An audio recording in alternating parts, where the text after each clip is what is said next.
Please play.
Please clap.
Ladies and gentlemen, who knows if the audio is working? Only you can tell me that. This is happening, episode 2. Here's the situation. I'm about to have a fucking aneurysm because I've just been trying to get this stream to work for y'all, but it's so good to hopefully be online and be here. Great. Can you hear the microphone? This is some bush league bullshit. Okay, great. Audio's good. This is wonderful stuff. I've put my nice fresh shirt on. You guys are here. Jesus Christ, it's time to crack open a beer because I've been slaving over a hot computer trying to get a lovely show ready for you guys. A few reboots of the computer. The Skype may or may not work, which is terrifying considering that a lot of the show today rests on the fact that the Skype calls are going to work. We've got a lot of guests for you. By the way, Those fat, thick, lovely, beautiful beats were from Disaster Radio, aka Eyeliner. Luke, I don't know what time in Hong Kong it is, but I hope you're up. This one's for you. A delicious and tasty beer. I implore you, my beautiful dear listeners, to please spread the word, because the fucking URL that I put out before apparently is not the stream anymore. And my fury to try and figure out what was going on with YouTube, I think I've accidentally created another one. So please tweet the new URL out. A producer is probably what I need. And this is a massive reminder of what a lot of heavy lifting Guy Montgomery did. Speaking of which, we need to get Guy Montgomery on the phone. He is going to be joining us for the first bit of the show. Another fun thing that I did. Getting a lot of echo back on my headphones, so I got to take that out occasionally. Another fun thing that I did was got everything set up and pretty much good to go, and then bumped a button in this the software that runs everything called OBS, and completely changed the user interface. So now I don't know what to push. It's very exciting. I love this kind of shit. It's just all about, starting, I think. You got to get shit up there. Anyway, speaking of that, let us go into Skype and see if we can reach one Guy Montgomery. Did I ring? How do you? There's a thing with Skype as well, guys. I don't want to be a little moaning Mary, I guess. How shit is Skype now since Microsoft took it over?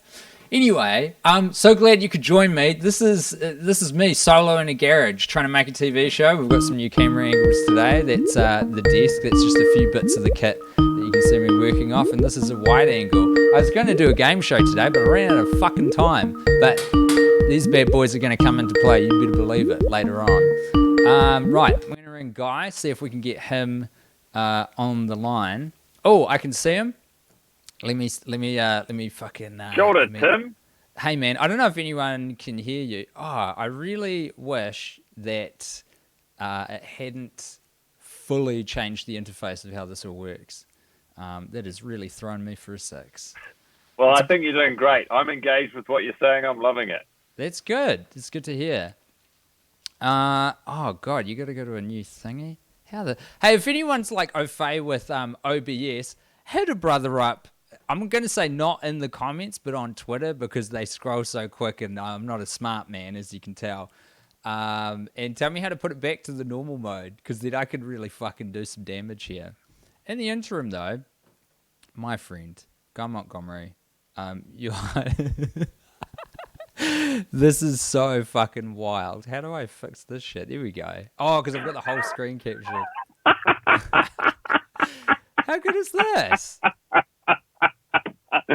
I'm not watching, Tim. I'm just watching you on Skype. And I was always afraid that parts of the show might be watching Tim solve technical problems. A hobby that I've been maintaining for several years now. So it's nice to sort of open the curtain and let everyone else in behind the scenes. Usually Tim will be frantically solving things and I'll be just sitting there on my phone or literally not helping in any way. It was simply a matter of time before everything fell over. I didn't even get time to have some weed before, but you better believe I've got a packed bong down by my feet, Monty. I don't doubt it, Tim. Hey, here's looking at you, Tim. Oh, bloody oath. Cheers, mate. Monty, I've got, we made up some titles.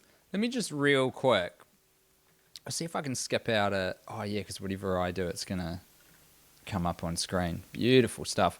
Someone made some beautiful titles for you, and that person is Strong Cole, who you know as well as I do is a fabulous talent, and maybe we'll do them a little bit later on once I figure out what the fuck is happening here on Happening. But in the interim, where are you? How are you going? Great, thank you, Tim. Just in the home office / bedroom here in Mount Roskill, Auckland. Of course, previously we were sat side by side at a safe distance, but still in the same room. But since then, the situation has changed, and this is how we hang out now. Yes, things are a little bit more isolated than they were before, and that's absolutely fine. I got no issue with that. Keep your distance. Well, I am, and I'm very excited. This has given me a great opportunity to launch my new segment, Still dressing up for the occasion, but I'm really, really excited to share with you and the viewers what's going on in my life right now. In fact, I might walk you through to the studio, out of the office, and into the frying pan, if you will.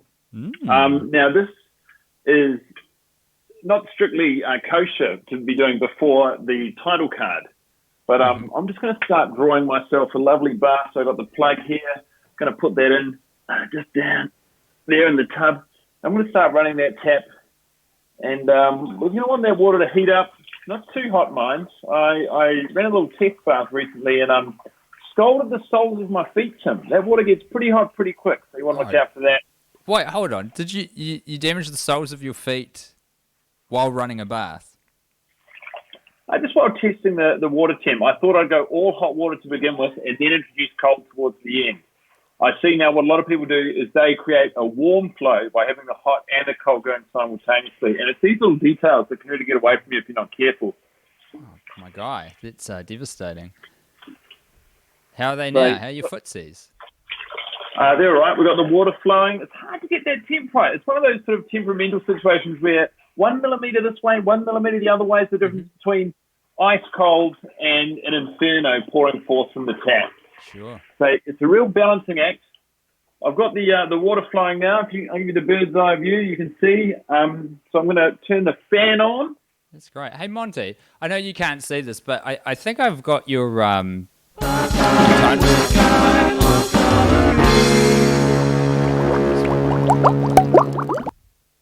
Actually, couldn't hear. I'm going to play him again just for me, and because Strand has done such an incredible job with these titles.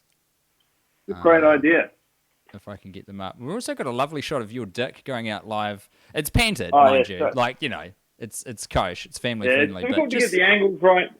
But I'm not going to exactly get into the bath in a full suit now, am I, Tim? So I'm just going to get ready for bath time. That's just my one. How are you going? Sorry, dude, I just played the titles again, and they are terrifying and delicious. They are exactly the tone that I want for this show, truly. I'm fucking delighted with them. They're so good.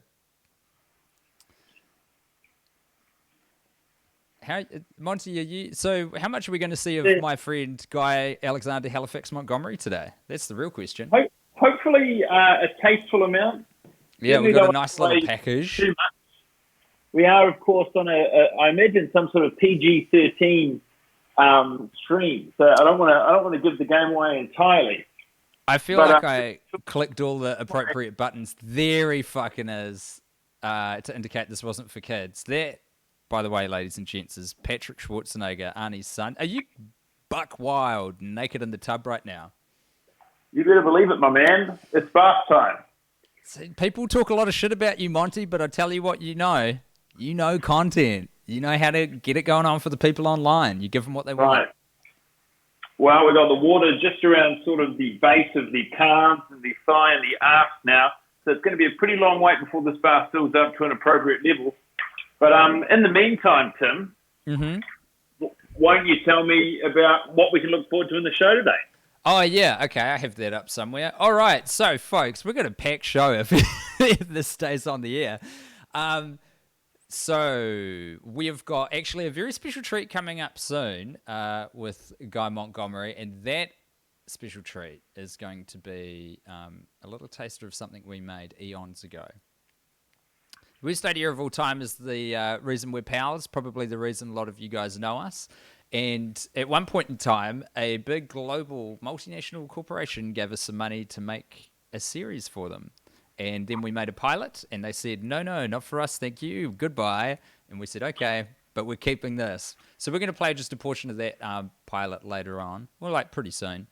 If I can get all the bells and whistles to work, we'll be joined by David Farrier, extraordinaire of documentary filmmaking and journalist, and just all around very good dude. He's going to... by the way, Monty, this is so cooked at the moment that I'm not putting myself on screen. I've got you up there. I don't want to break anything, so we're just looking at you while we're hearing me. Oh, okay. So I'll be a more active listener then. I apologize. No, you're doing great. You look great. It's a cool shot. No. It's a really cool shot. Oh, thank you. You've I work nailed hard. the videography. No, I'm really going to go on a journey with you as you describe what's happening. I thought that everyone was looking at what I'm looking at, which is Tim Bat, crisp, colourful shirt, jacket over the top, headphones either side of his neck. I've never really, you've just got one round the back there. I've never really gone for those headphones that wrap round the back. Mm-hmm. Not for me. Not for you? What would I know? No. Fine. So we've got David Farrier coming up. Yep. What else you got for us? My sister-in-law, Lucy Sutter, will be joining us, who is the front woman for a fantastic feminist punk band called Dick Move, and we're going to play them. Have you got any? I didn't mean to, but I did, and I don't regret it. What else have we got here? We've also got coming up. We got the Wank review with Eli. If we can get him up. Do you know Harry Thompson Cook from the Classic? Yeah. So in Auckland, folks, we've got a full-time comedy club. You be easy with that camera angle there, son. We've got you back up on full screen. You all good? Okay. Yeah, I'm taking it easy. I'm just giving you an update on the water situation. Very cool. That's it, friend. We're getting close. Can you see my feet? We can see your feet, and we'd love to keep it that way so we don't get the stream shut down. Harry Thompson Cook is a stand-up comedian, and he works at New Zealand's only full-time comedy club, the Classic, here in Auckland. And he's made this fucking banger of an 80s song, which I'm going to play later. That's going to be fun. Rose Matafeo and Alice Sneddon will be joining us, hopefully, for some relationship advice while people are spirited away inside their buildings with just one person that they love, or sometimes a whole bunch of people you don't love, in the case of a lot of flatters in a fair country. I've got to say, I've been thinking that this global situation is a fascinating time for relationships. You could be going into quarantine with someone who you've only recently just met, you started spending time with. You could be on the rocks with someone when you find yourselves self-isolating as a unit. And that's a real litmus test, to make or break. I know of a friend who is living abroad and had a partner visiting them. They were in a sort of the opening stages of a long-distance relationship. Now the two of them are holed up for the foreseeable. I mean, I can't think of a more intense sort of challenge to a new relationship. You're really going to find out a lot about each other very quickly, much faster than you would in normal times. You got that for damn sure. I was trying to give you a Chiron while you were talking, Guy, but it didn't work. Me and my Chirons. It's okay. I really thought it would that time too. By the way, your byline was your self-selected retired virgin. Just for those, because no one can see it. So just know that the gag was there. Also, later on, we've got a fantastic segment called What's That Sound? With Simon Nathan. Oh, that's exciting. Yeah, it's a very cool game, actually. And then hopefully we'll be crossing over to Australia for a live poetry corner with my man, Barnaby Frederick. We've also got James Roquet dropping in for Pornhub comments. And we've got a little bee documentary from very talented artist Joshua Drummond.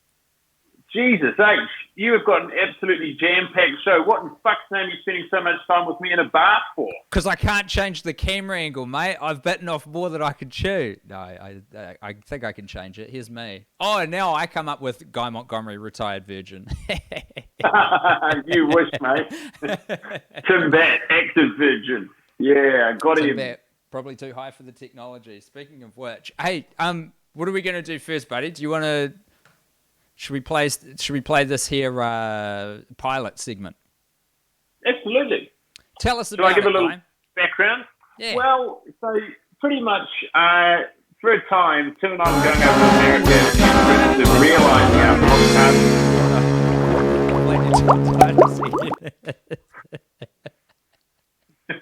It's like every time I cross over to you now, they have to play, and I don't hate it. I quite like that. Yeah. So time was that Tim and I were going over to America when we were hot young things instead of the decrepit, old, washed-up podcast hosts you see before you. And pretty much we had to find a way to retool the engine of our podcast, The Worst Idea of All Time, which we'd watch and review a bad movie every week for a year, and find a way to adapt it so that it was a more visually stimulating experience. And so we came up with the idea of condensing this podcast into a week. For the sake of the pilot, we invent something called method film reviewing. The theory being that if you haven't lived, eaten, slept, breathed, experienced the world of a movie, you are in no place to review it. In fact, no movie's ever been accurately reviewed before. And so, in a world first, Tim and I moved into an abandoned subway station beneath the streets of New York, subsisted entirely on pizza and water for a week, and watched and reviewed Teenage Mutant Ninja Turtles Out of the Shadows 3 times a day for 5 days.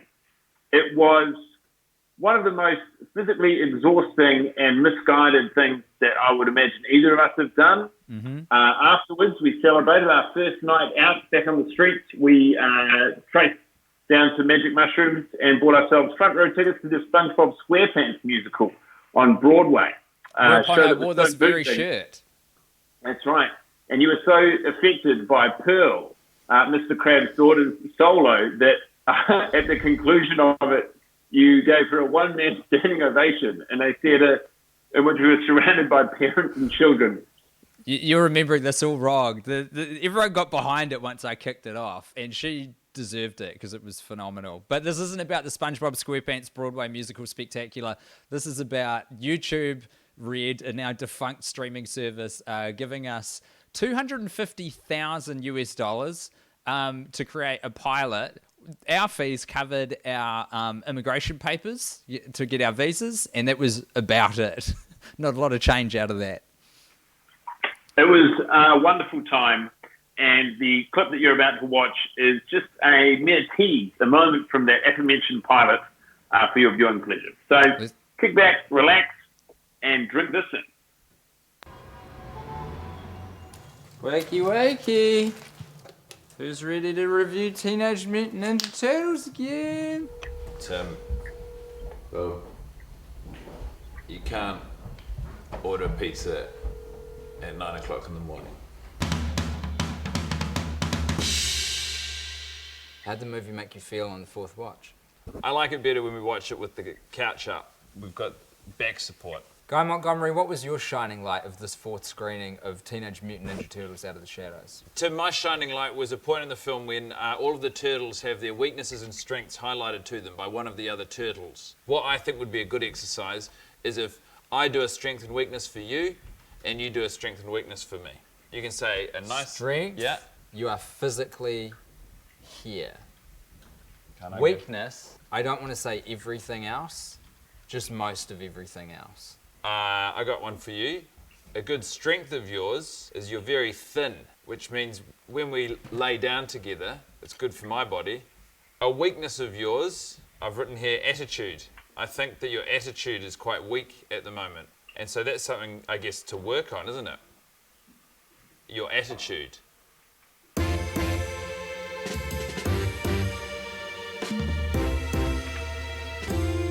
What I just saw felt entirely different from what I've seen before.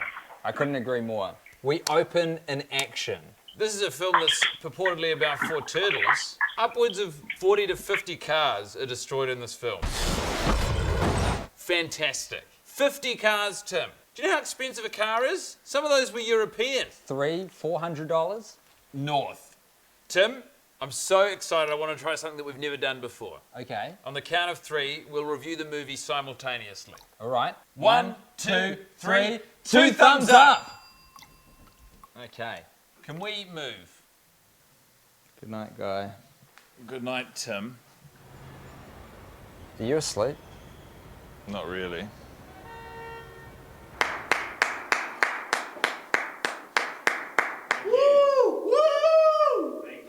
Thank you, sir.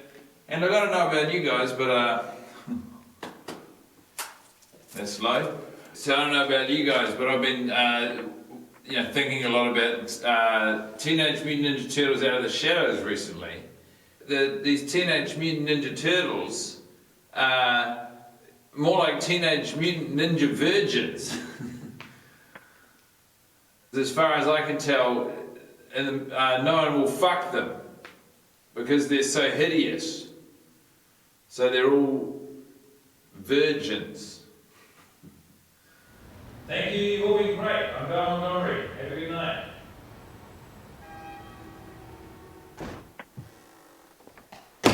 Have you read this? What is it? It's today's paper. The Sewer Gazette. You're on page 2, though. Comedy night spoiled by virgin shaming comedian. A wonderful evening of stand-up comedy featuring the most popular man in the abandoned subway, Tim Batt, was undercut by the offensive virgin shaming ramblings of New Zealand comedian Guy Monk. This is bullshit. Those jokes were funny. You were laughing. Yeah, I enjoyed them. I thought you did great. But this reviewer, I mean, oof. Tim, obviously you are the reviewer. No, I don't write the paper. This story is Tim wins popular vote in survey. Yeah, you're Crimes committed in toilet. The only person quoted in the story is Tim Batt saying this is a disgrace and I didn't do it. Well, that's just good journalists doing their job. You wrote this. Nah.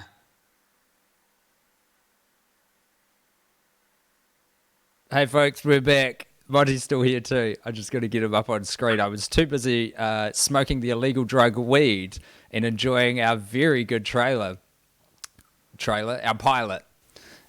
Monty, did it bring back wistful memories of being trapped in New York City, subterranean situation with me?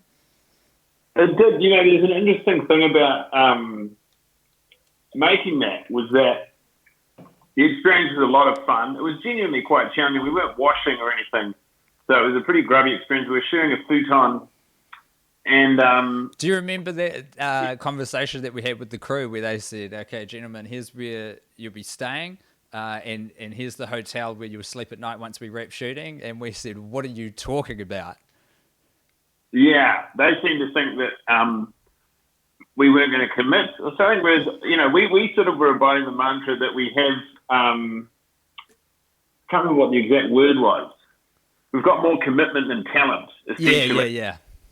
And so, yeah, no, it does bring back memories, actually. It was a wonderful time. And I remember afterwards, sort of, when it didn't get picked up, being somewhat disheartened, as you'd expect, and sort of distancing myself from the pilot, or not really bringing myself to watch it for a while, until we went on tour in America last year, started playing it at the live shows, and to see the response it got was so heartening. It was one of the top parts of my year. Good shit, man. And so to know that we can share it now, and you know, we'll get to put out the whole thing soon enough.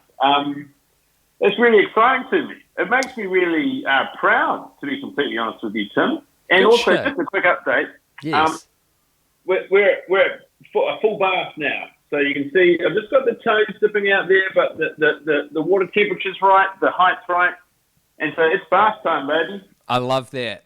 Hey, Monty, you've done admirably as always. There's no one else who could quell my nerves and get me back down to earth like a combination of Guy Montgomery and the illegal drug weed after struggling to get a stream up online and being 10 minutes late. You know I hate to be tardy, but you know I always am.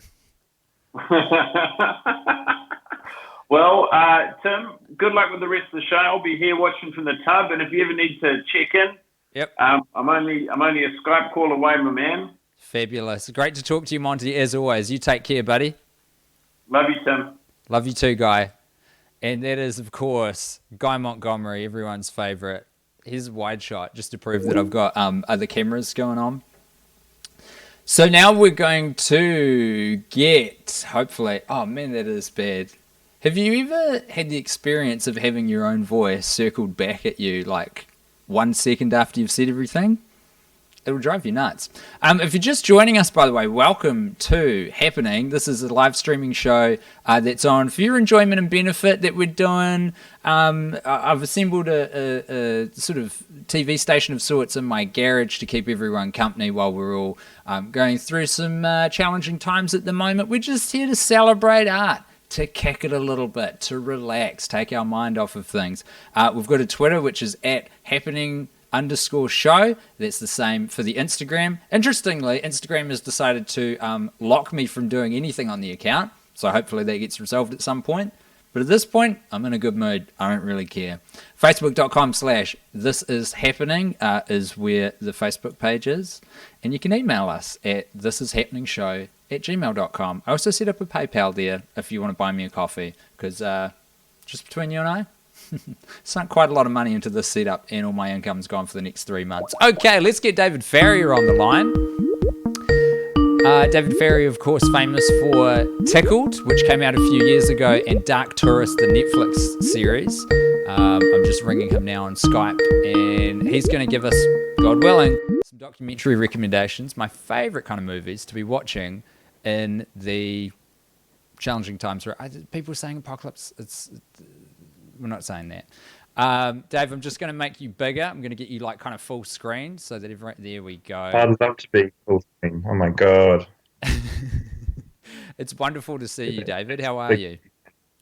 I'm really good. I've just been watching Jacinda's big announcement saying we're heading towards lockdown. It's always quite exciting, isn't it? These strange different times. Are you sick of hearing people say strange times? I am. Yeah, absolutely. Wasn't it you who ran a Twitter poll recently saying what times we living in? It was like strange, difficult, dark. Yeah, my favorite is unprecedented. Unprecedented. That's my favorite term so far. Dave. So good.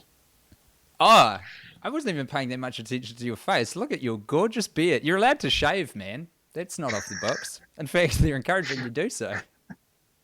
No, I'm just trying it on for size, you know? It's a time to try things when you're locked indoors, isn't it? You're not wrong. But thanks for noticing. Good. I was really hoping you'd bring it up, and I'm really glad you did. It's a lot more fulsome than I was expecting. I don't want you to take that the wrong way. There's a lot of like disgusting grey bits in it, which is truly hideous, but that's just like getting older, you know? No, it's not disgusting, far from it. That's what everyone's after these days, a bit of salt and pepper. You look good. I will say, though, you look, even if it's possible, slightly more like Louis Theroux than you did previously now. You motherfucker. There's worse people to be compared to. David Farrier, I've asked you humbly to give us some recommendations for docos. I love a fucking good doco. Take my mind off of things. What should we be watching? Yeah, no, it's exciting, and I think I've been watching Tiger King at the moment over on Netflix, and that would actually be my first recommendation, actually, because it's so wild. I've been ignoring it for a while because I thought it was just some like hot trash that Netflix had put out. But it's actually really incredible. It's about I just thought it was going to be some reality show about big cat breeders in America who are kind of a hideous bunch of people because they're breeding these animals that are meant to be out in the wild, breeding them for a life of being patted by people and selling them to exotic pet owners. But it's incredible because it focuses on it's about 8 episodes, and it focuses on Exotic Joe initially, who's this guy who's this really camp, really homosexual big cat enthusiast who lives with all his boyfriends on this big cat park. And then it introduces you to all of the detractors of big cats, but they're all crazy as well. Like all the anti-big cat people are insane. They're like PETA activists and stuff trying to get them shut down, eh? Oh yeah, it's mad. But then you sort of find out that you find out the anti-cat people are suddenly, one of them's probably murdered their husband at one point, and that comes up quite early, so it's not a spoiler. But it just turns into this crazy story of big cats and weird relationships and murder, and this weird dichotomy between big cat enthusiasts and the big cat sort of PETA group that are also just as bad as the cat people themselves. So Tiger King is probably like mine. Have you heard of this thing, Tim? I started watching it last night, truth be told. Me and my wife started watching it, and then she fell asleep, so I thought I should put the tablet away so as not to wake her. I didn't get up to the point where we found out that... What's her name? The PETA... Oh, it's not PETA specifically. She's supported by PETA, but the woman who's trying to get them shut down. She's this character who is kind of... And the most amazing thing is all these big cat people have music videos, so... They're all think they're country music stars. So they've got these amazing green screen music videos where they've got like big cats superimposed behind them, and they're singing about cats. They're wearing like cat clothing. It's the what most... I was blown away by with that doco, the like first 20 minutes I've seen, is that you get introduced to a new character and you're just like, oh, this person's a fucking mutant as well. There's no... It's not even a case of like no one to root for. It's just like everyone's kind of chaotic neutral. Would so far to me, everyone's kind of that's exactly it. And I find had a hard upbringing, so I feel for him. But he's doing some shit with that pain. I'll tell you what. Oh no, he really is, and I really like all the different types of animal people are all crazy. Like you've got the big reptile people as well, and I've spent a bit of time with some of them in the States, and they're all quite out there. And then you've got the big bird people, the people with like a million parrots. You've got the big cat people, and then the less offensive side, you've got like the dog people who have dog shows, and then cat people who do the cat shows. And so every animal has this group of complete, I think you use the right word, mutants based around them. People that can't get their own relationship going with a human, so they bond to an animal, and it's this really weird, unhealthy. I mean, I love my parrots, so I can kind of connect to You that. do. You're a parrot mutant. Yeah, but it's unhealthy, and no one should go down that road. It's not good. It's not good, Tim. Tell us about your relationship with the parrots, man, because I see you with parrots all the damn time. Yeah, no, I mean, I was raised, my dad's a vet, so I was raised with animals. But the thing with parrots that's really fucked up is that when you get a parrot, I'm not talking budgies and lovebirds, I'm talking your bigger things like your conures, your Alexandrians, your ringnecks, your macaws. Once you get into that size, like the bigger the bird, the bigger the brain. And when they bond to you, like you're it for them, you're their like your their friend, and also their sexual partner. They're in love with you, and that's fucked up. So like every mating season, a parrot, you'll see them like people that have parrots. They'll start to like try and hump things. So they try and hump your shoulder. They'll be humping things in the cage, and it's like a deeply weird relationships. Like parrots are not meant to bond to humans. It's not a natural thing. So I've gone down this path. It's not good. And I didn't realize there was a sexual element to it. I kind of think as well, because parrots are so smart, especially the big ones. It's almost like more than just sexual. Maybe it's romance. You know what I mean? Oh, Like they're so absolutely. social and intelligent that it's a sort of smaller brained animal would be all about that fucking. But the parrot, it's kind of like, this is my life, mate, David. Yeah, that's completely it. And that means if you like go on holiday, you can't leave your life mate with someone else because they're going to just be this bitter, angry thing because you're not there. And so Wow. and also the other thing you've got to think, if you're getting on in years like I am, you get an African grey that's going to live for like 70 years. Yeah. It will outlive you. This parrot is like desperately in love with you as you're all like dying on your deathbed. What the fuck is going to happen to that parrot? Where are they going to go? It's like some deeply unsettling issues because the time you're alive is like out of sync. So that's going to run into some major problems as well. I guess the solution to this is parrots are supposed to be with other parrots. I was like, yeah, why does this keep fucking happening? Oh, wait a minute, hold on. The bird's supposed to be with another No, that's bird. exactly it. I've Parrots missed the trick. are meant to be with other parrots. You're completely right. What other docos should we be putting down our eye and ear holes right now, David? Look, it's super bleak, but I feel like people maybe haven't seen it. There's a documentary called Dear Zachary, which is, God, I mean, it's the biggest downer of a documentary you'll ever run into. And it's an example of something that's like terribly made. Like it's just a man in a handy cam and the voiceover is like loud and it's almost like clipping at points. But the subject matter is so personal and so riveting. It just gets it just gets insane. And I don't want to do any spoilers. I just want to say it's like a sort of a murder, true crime, but deeply connected to the guy who's making it. So this guy goes out basically trying to create a film for his son, but it turns into something else. So Dear Zachary, if you can get a hold of that. Shit. Yeah, just to keep your mind on some lighter things, bit of frivolous escapism for you. Yeah, that's exactly it. Murder movie think of made something by a like- guy connected to it. I should probably think of something lighthearted. Senna. It's a documentary. All I can sort of say is it's about people who are racing cars. There's some like very famous names involved. But it's just like if I have no appreciation for racing or anything, but it's just completely immerses you in this world, and I highly recommend it. Awesome. Because you're not a big car guy. What's your favorite thing? Enron, smartest guys in the room. Oh yeah. That is 100%. pretty solid. I've seen that film many, many, many times. It's just so interesting how something so big could collapse so quickly. It was very tragic too. Like financially, it really absolutely. ruined hundreds of thousands of people. But boy, is it fascinating. It's a lot. Embarrassingly, I haven't seen it. I had to, just as a heads up, watch it like quite a few times to get I was like, I get the broad strokes and this seems big and important and crazy, but it did take me a few watches because there is like some financial stuff in there. You're like, is that bad? What's a credit default swap? What is mark-to-market accounting? And then after you've seen it 3 times, you become a financial genius and ready to start your own pyramid scheme. Hey, I'll let you get back to it, David. Thank you so much for joining us and the recommendations.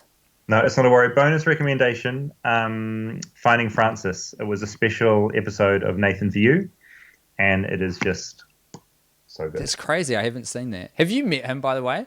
And you're like I Los have, Angeles yeah, I have. I was lucky enough to meet him. He's as odd in life. He's one of those people that you meet and you can't tell if it's a character or just him. I'll never know. So it was still up. Oh yeah, he's very Nathan Fielder is just always Nathan. He's got those dead eyes that you sort of look into, and so it's such a strange man. But the season finale of the last season of his show was a feature-length film where the Bill Gates impersonator from I think season 1 comes back in. And Nathan tries to help him find his long-lost love. And it's this beautiful, really weird story that is just so good. David, thanks once again. I will check that out. I can't believe I hadn't seen it. Catch you, buddy. See you, Tim. Bye. You are watching Happening. If you've just joined us, my name is Tim Batt. I had a heck of a time getting the stream up. You may notice that we are on a URL which was not the advertised one for everyone to jump on. So if you're here, congratulations. Despite my worst efforts, you have found us. And once again, get in touch. I'm going to take a breather now and actually read a couple comments, see what's coming through. We've got a Twitter page, which is @happening_show. Same for Instagram, although for some reason Instagram is kind of pseudo blocked me from using the account, and facebook.com/thisishappening. I don't know how live streamers do this on YouTube because the stream of comments coming through just constantly refreshes. What the fuck? Like, how can you pay attention to anything while you're trying to do a broadcast? It just seems insane to me. The audio again. Fuck, I really do need to keep half an eye on these comments, though, because if things fuck out, there's no way for me to know unless I'm keeping an eye on stuff. So let me know how everything's looking and sounding. You are literally, you're like my one window into how this is going out to the world. Someone's made me very nervous by saying, yes, the 30 pixels worth of OBS is back. Is this thing going out incredibly low res? Fucking maybe. Who's to say? I can't tell. Dear Zachary, oh Jesus. Yeah, apparently very heavy. I have a weird feeling that I've watched that, but I definitely would remember if I had. Give me the login to the Twitter and I'll run it during the show. That's Sky Montgomery. I'm always keen to lend a hand. He's in a bathtub right now, folks, and he was operating, obviously, a cell phone that's got a lot of, electrical charge in it. So I take my hat off to him. It's not a wise decision, but it's the right decision in these times of trying to get some quality content out onto the internet. What I'm going to do now is actually try and place a call to my sister-in-law, Lucy. I shouldn't introduce that way because she's a person in her own right. Lucy rules, and she is a small business owner being affected by the current happenings and the shutdowns. Oh, it says Lucy is unavailable at the moment. The stream's on delay. If she's watching it, maybe she isn't. Maybe flick your Skype on, Lucy. I'll give you a ring. But Lucy's also a member of a feminist punk band called Dick Move, who are a bunch of fucking awesome and super talented musicians. And they just got together. They all work at the same bar, Whammy Bar in Auckland on K Road, and started jamming out. And it turns out they rule and started taking over the charts and have numerous number 1 hit songs now. So hopefully this works. I'm going to play for you a music video self-titled Dick Move by Dick Move. This is fucking awesome, and who knows, maybe after it's played we'll have the front woman Lucy on the line. Let's see.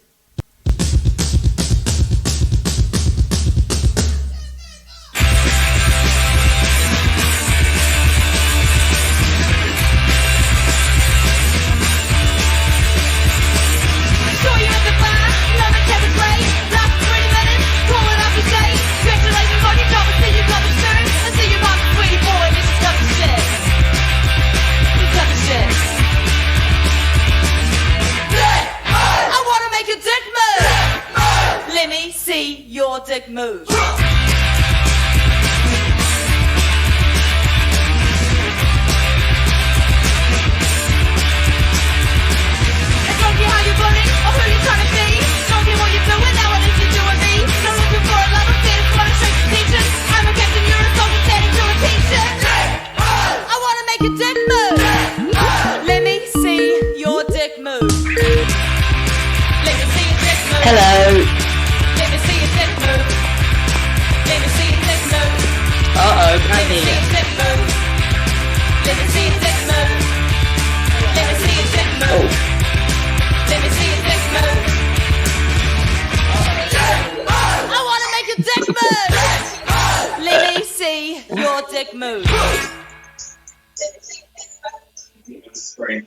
Pardon? Hey Lucy, everything's going out live, which is why I was staying quiet. Oh, hold up. Let's see me. You're not video calling. Can you check it on vid? I did. Oh, did you? I can't see you. Are you sharing Hang your on. video? No. Is that happening? Hey, ironically, in spite of the name of the show, it's not happening. But we've got you on audio. I hope that people can hear you. Let me know if you can hear Lucy. How are you doing? Can you see me? I can't No. see you, mate. Well, I can see you, so that's good. Oh, that's nice. How are things in your bit of the bunker, Luce? You're a new PlayStation 4 owner? Yeah, I am. I didn't panic buy anything else, but I did run to JB Hi-Fi and purchase a PS4, which I think was the best thing I've ever done. Love that for you. What are you playing? I'm playing Crash Bandicoot Uh-huh. and Sims, and Taylor's playing Crash Bandicoot as well. And but we've just got a whole lot of different games from our lovely friends who passed them out the window to us yesterday. So we will have we will be sorted for the next 4 weeks. I don't know how Sims works on a console, but that would trip me out, man. I don't know how you do tried. that. I tried, and then I got really frustrated and stopped. So I'm gonna give it another go at some point. Yeah, I can appreciate that. Hey, sorry, I didn't get you on to talk about bloody The Sims on PlayStation 4. I want to talk about your fantastic band, man. Yay! How long's Dick Move been around? Not long, eh? We have been playing shows since last August, but we've been kind of, I guess, a band practicing and stuff before then, from about January last year. When you have to describe yourself as a band, how do you do that? It's been a few words thrown around, like feminist, socialist, punk band, party punk band. So along those lines. And who are these cats that you're playing with? They're your co-workers, right? Colleagues. Yeah, so we've got Lulu McRae. She owns Whammy, so we all kind of work at Whammy. We've got Justin. So Lou's on bass. We've got Justin on guitar. Harriet on guitar as well. And we've got Luke on drums. All good people. I had a chat to Luke at a party of yours recently after a few beers, and he's so nice. Everyone named Luke is good, I think. I think so too. Luke is an absolute honey. What have you guys got coming up? I guess you can't gig right at the moment, but like you've got one sick fucking video out there. Have you got any more? No other videos at the moment. We're supposed to be going on tour this Friday, but that's not happening. So we are postponing that down south for a little while. We've got 3 songs up on Bandcamp, and before this all happened, we had been recording an album. So that's all I can say about that. But I didn't know that. It's fucking exciting. well, I mean, like, who knows when or how that's going to happen, but it'll happen because it's just what we do. Love that. Yeah. So people can support the band on Bandcamp. They can, and fees are waived at the moment, I think. Not anymore. They were, well, I don't think they are anymore, but they were for a little while. They got so much fucking coverage out of that. Was it literally a 24-hour window? I think it was. I think Good it was. on you. It's probably a tech company that employs like 6 people. Shouldn't be talking shit about Bandcamp, and yet here I am. No, they did a good thing. It did encourage lots of bands to quickly upload music onto Bandcamp, which was cool. We got merch on there as well. Just wanted a couple of tees and some tote bags. Your merch is dynamite as well. It's very cool stuff. I'm going to leave you back to your PlayStation 4 now, Lucy. Thank you so much for joining us. I'm sorry I couldn't get the fucking video working. I don't know what happened. Mate, this is the nature of the show. You know, let me tell you what the show's all about. It's about me using a barbecue firelighter thingy and this beautiful bong that my brother gave me when he moved to the UK because he couldn't take it on the plane with him. Combining these implements and just fucking having a good time in lockdown, you know? What did I do? Job, Lucy. All right. See you, mate. Bye. There was Lucy Sutter. She rules. Make sure that you buy the merch and support the band and get the songs. It's a dick move. I'm going to see if we can now get a friend of mine, Mr. Eli Matthewson, online for a really cool segment that, man, once again, this OBS user interface bait and switch on me. I'll see if I can do his titles because they were so cool. And then I will desperately talk to you to pad for time while I try and get him on the line. So Eli, if you're listening, I'm ringing you now because there's like a 40-second delay on this. And hopefully for everyone else, here's some cool-ass titles.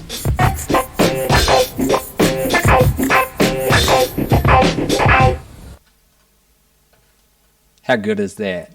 That was made by Thomas Cottle, who's a huge contributor to this show. He really does a good thing, and we appreciate his efforts so much. There's a few people who are doing a lot of heavy lifting, getting like graphics and music and stuff for me, so I appreciate them. No answer on Eli's line, which sucks, because the Daily Wank review, I look forward to it now. We've only had one of these episodes before, but Eli was going through duration, very impressive to both Guy and I. He was talking about like 20-minute wanks at night, seeing some more story-driven materials to get him there. He's talking distance, 18 centimeters in terms of a shot. I don't know if you guys are au fait with the metric system where you live. Hopefully we've got some people tuning in from all sorts of places. But I tell you what, maybe we'll check in with Eli later on for the Daily Wank review. In the meanwhile, another person who's helped us a lot on the show is Joshua Drummond. And can I just say, holy shit, he is a very good artist. He paints these incredible images of New Zealand birds and other stuff too. He has done us the kindness of preparing a little documentary. So without further ado, here's Josh Drummond's Bee Movie. In all of the coverage of the coronavirus pandemic to date, one vital question has gone unanswered. What about the nation's bees? I made the journey to the Auckland Beekeepers Club to find out how the bees are coping. On first glance, everything is fine. The bees appear to be very busy. They're minding their own buzziness. But looking closer, the problems become obvious. The bees are not maintaining the New Zealand government's recommended social distancing protocols. It's entirely the wrong behaviour. Much like a Greyland hipster, it looks like these bees are still doing the insect equivalent of visiting pubs and drinking craft beer and playing rugby. At first, it seems unbelievable, but appearances can be deceiving. These bees are hard workers. They're partaking in an essential activity. We shouldn't blame people for not socially isolating when they have no other choice. Perhaps there are other things going on in their lives. These bees have tragically lost their queen. I tried introducing a new queen, but they seem to find it a bit of a drone. It's impossible to know what will happen to these bees if the pandemic gets worse. Will their beekeepers be keeping them safe? Or will they have to rely on having their prayers answered by Jesus Christ?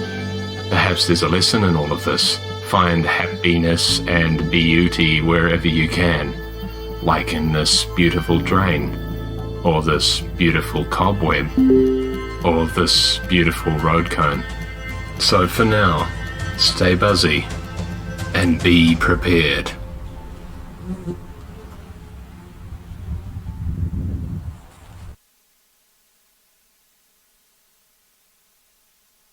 I left my mic off, but at least I can check this time. That's why we wear headphones, ladies and gents.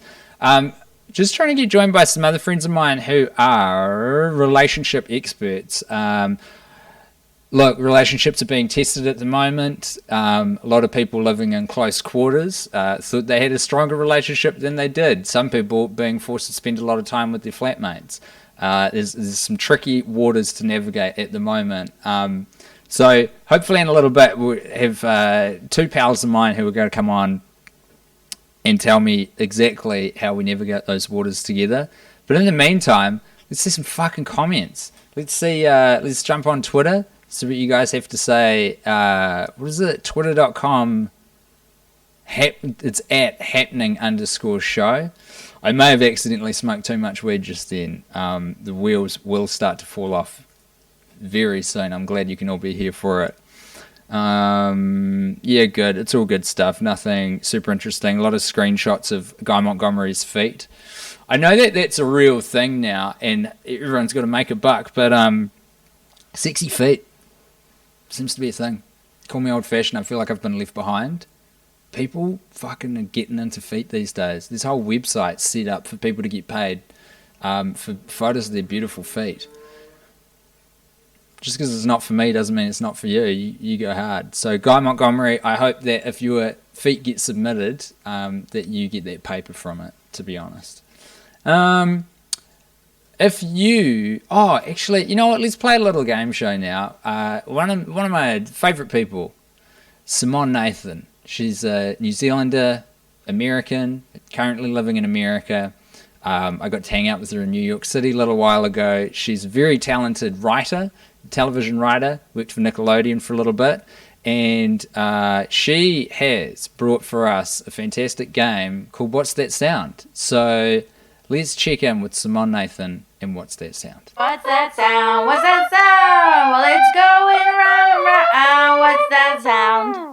Hello, and welcome to What's That Sound with me, Simone. This could be a very pleasant segment. Have you heard of ASMR? Auto-simulatory autonomous response. That's medically the name for it. You go on YouTube and watch videos where people tap and make weird sounds and it makes you feel relaxed. Uh-oh. Sloth. There's a common misconception that ASMR videos are kind of sexual in nature, but as soon as you watch it, you'll realize that the people who are making the videos have never had sex in their lives. What's That Sound is where I make different noises and you and the hosts can guess together what's that sound. The first sound.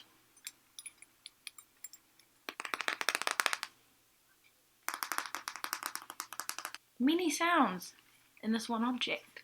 See, it's not sexual. Unless you're attracted to me. What is that sound? Guess. It's a clock. It's a clock. And it's got cork on the outside. And it's got clock on the front. And a dingle-dangle because I broke it in a fit of rage. Oh, don't look.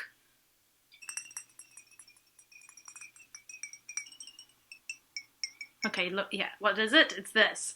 It's a perfume that my mum gave me for my birthday called Molecule 2. The perfume just accentuates the smell of your own body already. So at first it smells like alcohol, and then you give it some time, and then it starts to, like, do a little dance with your pheromones. There it is! It's yum! Or maybe I'm a narcissist. Now smell it. It's what it is, a banana. It's very blunt. It's rubbery. Did you guess it was a banana? Right in. Right in, for fuck's sake. Oh, yeah.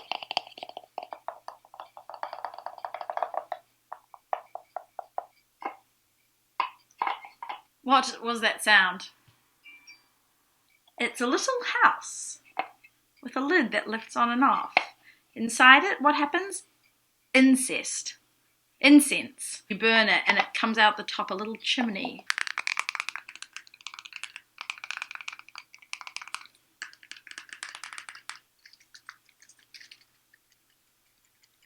It's not sexual. What was that sound? It was this. The honey pot. It's a body wash, but just for your vagina. I was suffering from bacterial vaginosis for 8 months when an ancestor came to me in a dream and gifted me with a vision to heal myself. Her ancestor appeared to her in a dream and said, "Girl, your pussy stinks." That's the end of the segment. Thank you for joining me on What's That Sound?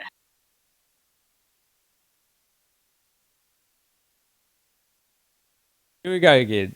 Now I'm back up. That is Simon Nathan, who is an absolute treasure and a delight. Now it's time for... God, what a treat. What a treat. This part of the show is going to feature two fantastic comedians who are friends of mine, and they're going to give us some relationship advice. I'm going to let you guys into what I'm doing some of the time when I'm like clicking around, panning for time, just saying nonsense. Sometimes I'm trying to make sure that I don't include too much identifying information in people's accounts, because I might be high, but I still value people's privacy. Rose Matfeo, hello. Hey, you're unmuted now. Fantastic, I can hear you. How are you?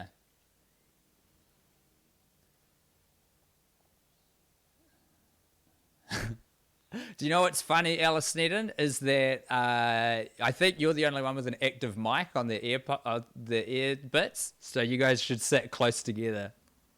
What? Hand off. Okay. Could be worse. Rose. Just sit close-ish and we'll be able to hear both of you. Thanks for joining us on Happening, episode 2. This has been an absolute success so far. First 10 minutes, struggling to figure out how to fucking turn the thing on. Literally on YouTube, but we're all here now and we're having a great time. You guys are here because, yeah, I can hear you loud and clear. Can you hear me? Oh, I can when you do that. Swap the ear from one to the other, Rose, because then... Yeah, nice one. We're figuring it out. I love this. Yeah, this is good. We need some relationship advice, Rose and Alice, because so there's a lot of different relationships. So let's run down the line. First of all, do you know I made a chyron for you guys? I can't put it up. The lower third that just said had your Twitter handles and said both currently between relationships. Oh, people were telling me we can't hear Rose. My wife jumped in to say we can't hear Rose, but I can hear Rose, so that seems wild. Half a conversation. This is so weird. I can hear both of you, but apparently only half of it is getting through. Can you guys not use... I can hear you great. So what are the people on YouTube saying? Timbo, please relay what they're saying because we can't hear them. This is... And I don't mean to get into this. This is why I hate Apple. Okay, now they've taken the AirPods off, so let me know if we can hear this. Do some talking, Rose.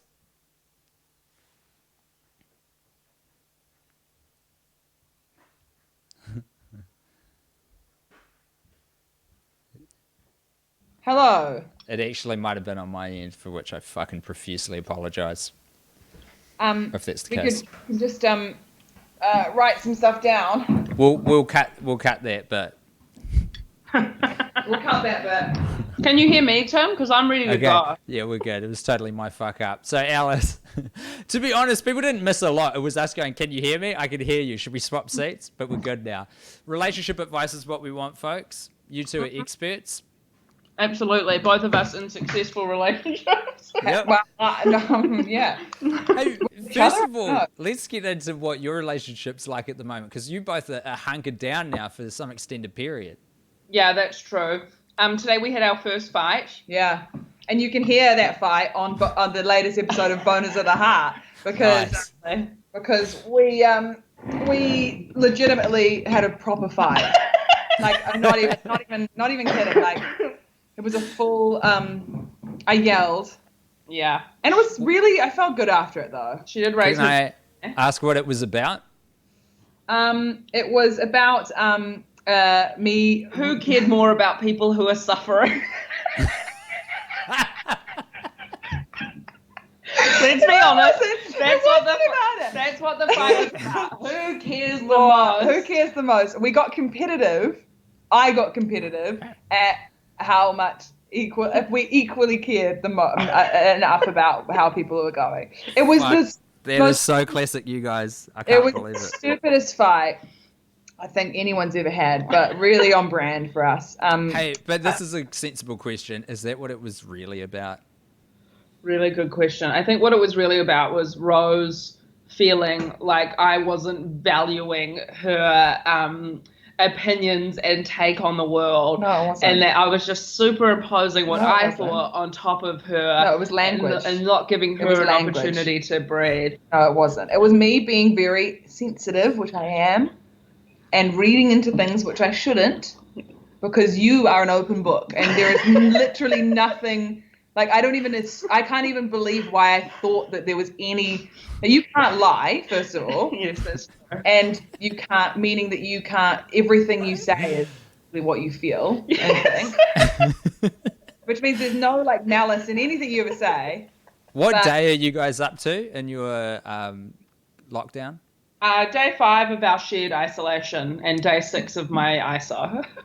Because you guys came from overseas, so you have to not see anyone for 2 weeks. But according to the government regulations, you might be in close quarters for 4 weeks. Yeah, potentially. I mean, I think That's exciting. Oh wait, what? Because I'm going to my nan's. Yeah, Rose is going to go to her nan's if she's in the clear at the end of 2 weeks to go hunker down with her, and I'm going to return to the loving embrace of my family. I got momentarily distracted by the comments. Rose, did you say you're going to stay with your nan? Yes, I'm going to lock down with my nan. Does that not seem like a crazy idea? Because older people were the most vulnerable and you've just come from overseas? Really good question. Really good question. No, because I'm self-isolating for 2 weeks, so I would have been... Oh, true. So because we're self-isoing hardcore. We're at a different level of our isolation, so we're not going out at all. At all. Love that. All right. We've actually... Sorry to interrupt you there, Alice. We've had our first question, which I wasn't expecting. I didn't even solicit for them. Genuine question for Rose and Alice. What is the perfect amount of time before saying, I love you in a relationship? Day 1. Yeah. No, I don't think there is any. Do you want to? There is no perfect time. Yeah. I find the people get freaked out about saying I love you so much, and it's like as if it's like some sort of proposal. Sorry, I've done on my back. Oh, I've done my back in. From not leaving the house. I feel like people think about it a lot, and they hold it. You know what? They hold it as they use it as a weapon. Withholding it. I think a lot of times withholding it is used as a weapon. Dang. I sound crazy. It just sounds super unhealthy. Doesn't mean it's not happening. Me personally, I very rarely have fallen in love, and the times I have, I just say it the minute I feel it, because whether or not the other person feels it back has no bearing on how I feel. I mean, we just went through this, Alice. You are a completely open book. There isn't even a cover. You're just a collection of loose pages blowing in the wind that you can pick up and go, this is what this is about. Yeah. Which is great. So, in that sense, I use it sparingly, extremely sparingly. But not with my friends and family. I love them. I tell them that all the time. I've only been romantically in love once, and the minute I felt, I just said it. Just because I was like, there's no way I'm hiding this. I've said I love you after 3 weeks. Yeah. Yeah. I wasn't that quick. Really? No. I had time constraints on mine. I did. Do tell. I did. I did lines. Yeah. I did lines. So, yeah. All right, let's move from the romantic to the platonic. What is your advice for people all around the world right now, but definitely we know this is happening in New Zealand, who are trapped with their flatmates for the next 4 weeks, and often either some very cold places, uninsulated. We're not known for our insulation. Things are getting colder out there. Should people be fucking for warmth? Would that complicate things, and then you can't leave because you got to be in the house for 4 weeks? I was going to say that. Alice's dad said yesterday that it's basically an excuse for people to just fuck their heads off. Which was a phrase that was like so jarring, and I was in my room and I started screaming with laughter and came out. Fuck their heads off. I mean, so this is either going to compel people not to have children because why would they want them born into this crazy world, or it's going to turn into a baby boom. Knowing the nature of humans, it will be a baby boom because people are crazy. silly and really horny. Apparently, they're going to train more midwives as quickly as possible for the boom and babies that are going to happen in 9 to 10 months. So we can say to our kids, okay, boomer. Yeah, exactly. That's amazing. And I can't tell you where I got that information, but trust me. Are you high? Fucking hell, I wish. I'm waiting on a weed delivery. Oh yeah, I'll sort tomorrow, mate. I told you, I'll get on it. Yeah, we've got another question. This one from someone called Guy Montgomery. Alison Rose, which one of you is more emotionally open? Can't wait to see this fight live on Skype. Obviously, Alice. Yeah, me. I'm trademark repressed. All the people who are closest to me in my life are repressed. Yeah. And I don't know what that says about me and who I attract as a person.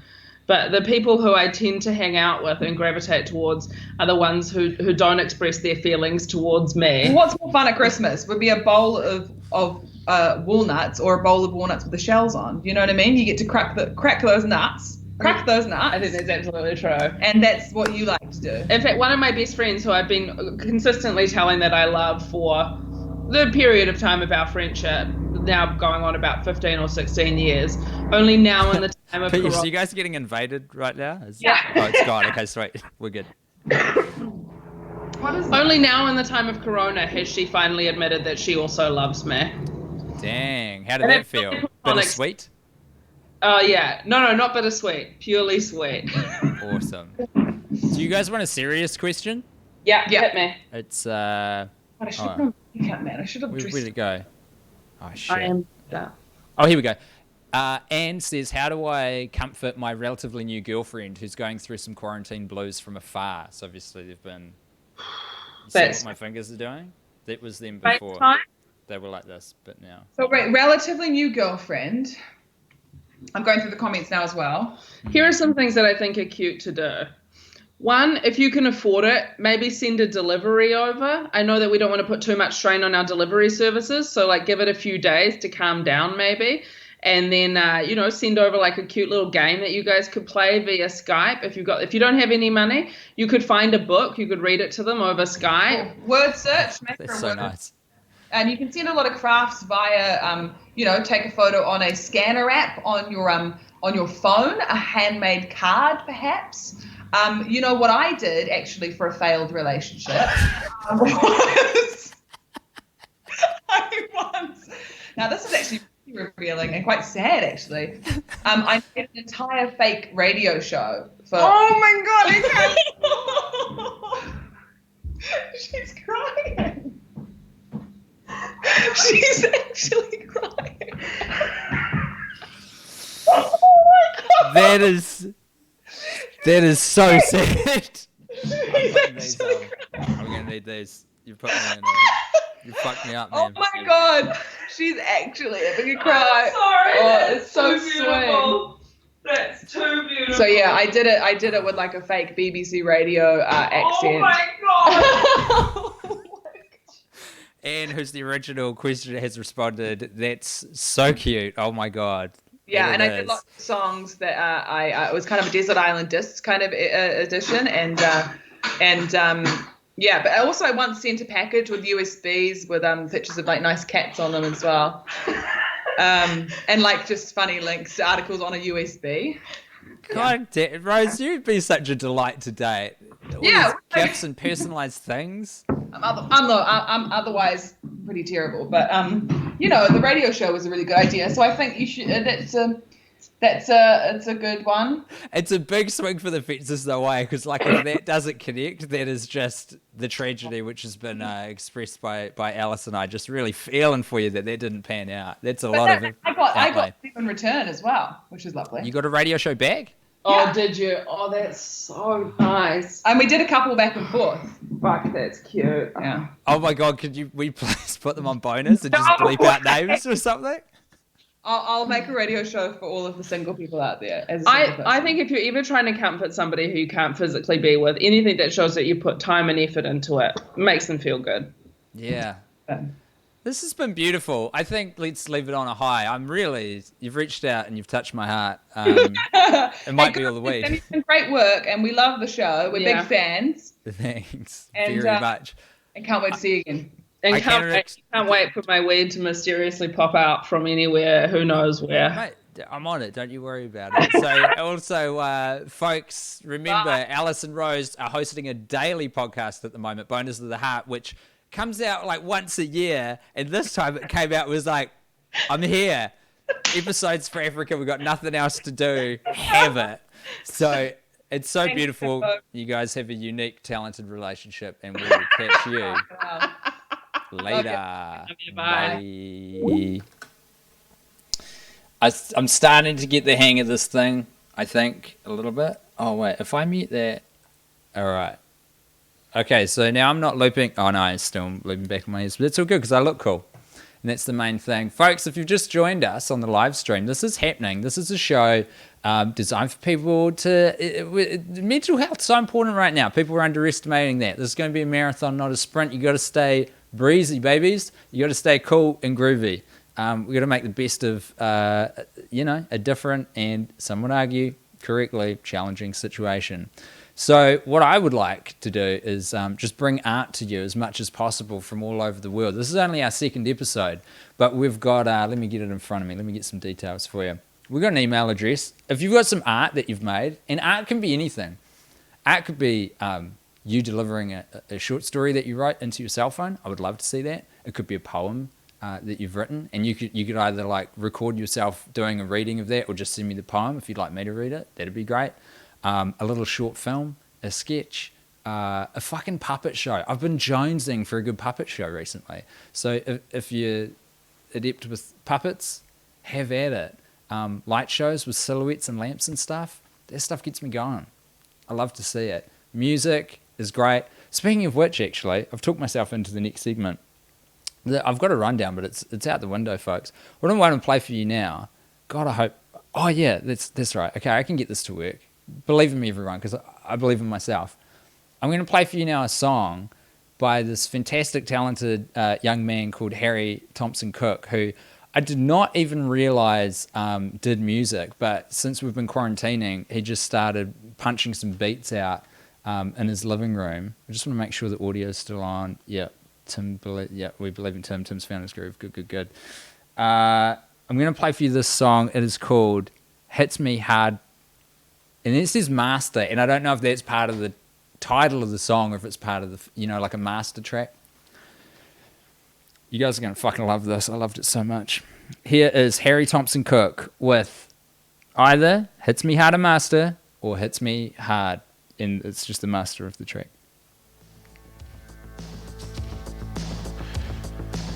Me? Well, I guess life ain't always a fairy tale.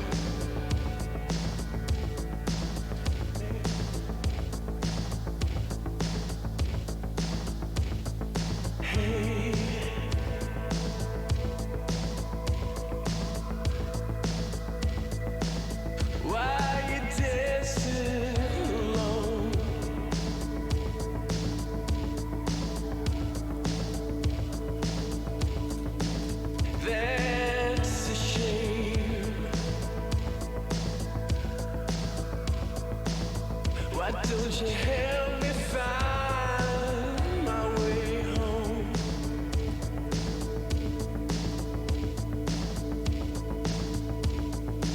And I swear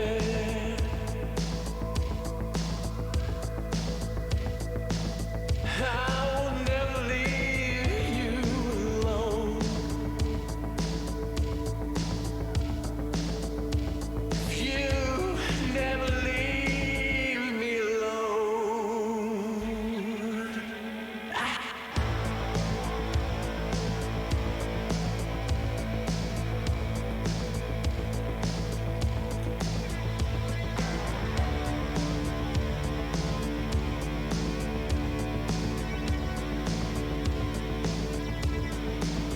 Then you lean on my arm with your head in my palm. I stroke all the fingers run through your skin, and I leave for the bar. There's this bloke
Damn, I liked that a lot.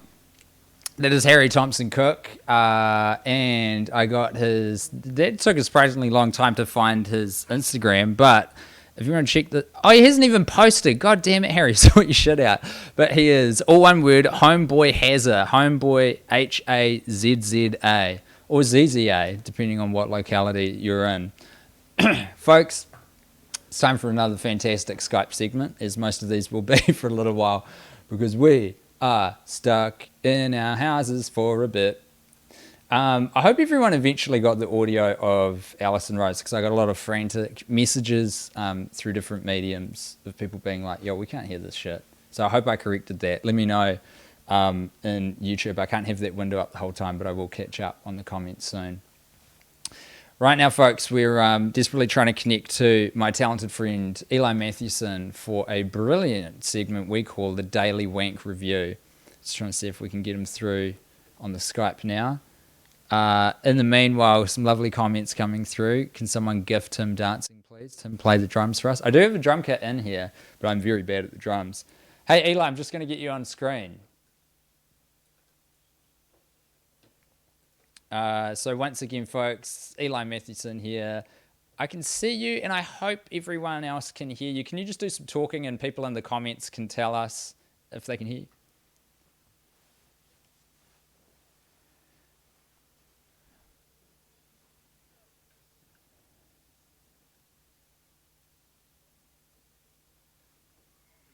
Mm-hmm. Well, do you know what? I'm glad we did this, because people were saying they cannot hear you. So I've just flicked a switch. You tell me if... could you do some talking now, Eli? Yeah, I'm going to continue to talk right now.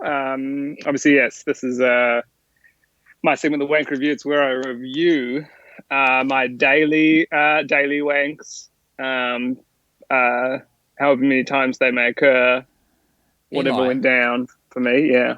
This may shock you to know, but do you have the stream up right now? Can you see it anywhere? Yeah, I can see it on YouTube. Oh, this is going to be all like delayed and shit. I should have showed you this earlier, but one of our talented artists, I believe Thomas Cottle put this one together, has made you a title sequence. Oh, Thomas. It's really fucking good. I'm going to play it for the viewers now. You'll see it in like 40 seconds, I think, and then we'll be back with you for the Daily Wank Review. Right.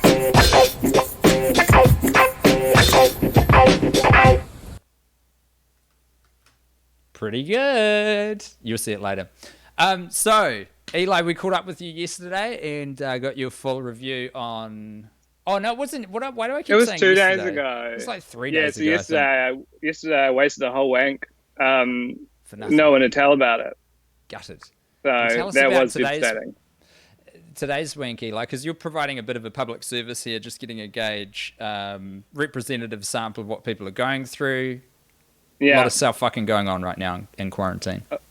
Of course. Look, the broadcast earlier today, which caught me off guard. So today wasn't good for me. We've got distance here. I just wrote pretty much a dribble. Like it was zero. It was like as if someone had a shot put and just dropped it immediately, kind of where on their own foot. On their own foot. Come in the pubes. That's what I'm talking about. Oh man, you hate to see it. Do you know what the secret is? See it. What? Cold water. Same advice for blood stains. You got to use cold water because it's protein based, so it congeals if you use hot water on it. Real rookie mistake when trying to clean out cum stains. Wow, and that's why it does that if you ever have a go in the bath. I didn't know this was such a, if you give a go in the bath, it'll kind of clump together and float about like little icebergs. Oh, that reminds me. I got to get back in touch with Monty, still in the tub. Anyway, we're not here to talk about him right at the moment. So disappointing wank today. Could we talk about the materials? Could we talk about the duration? So obviously it's a state of emergency. Just went back to an old favourite video, but I guess lost the passion for it. And it was earlier than I would have liked. If I was picking an ideal time for it, I'd be doing it right now. Dude. But it's not that kind of show. Yeah, no, and I wouldn't do that, and I would never. want anyone to see it. What it is for me is a private, beautiful moment shared between me, my palm, the bottom of my hand, also the fingers, and my penis. And also my arm testicles, and sometimes my nipples, and sometimes the inner thigh. But not a lot of touching beyond that. Those are the main spots. For me...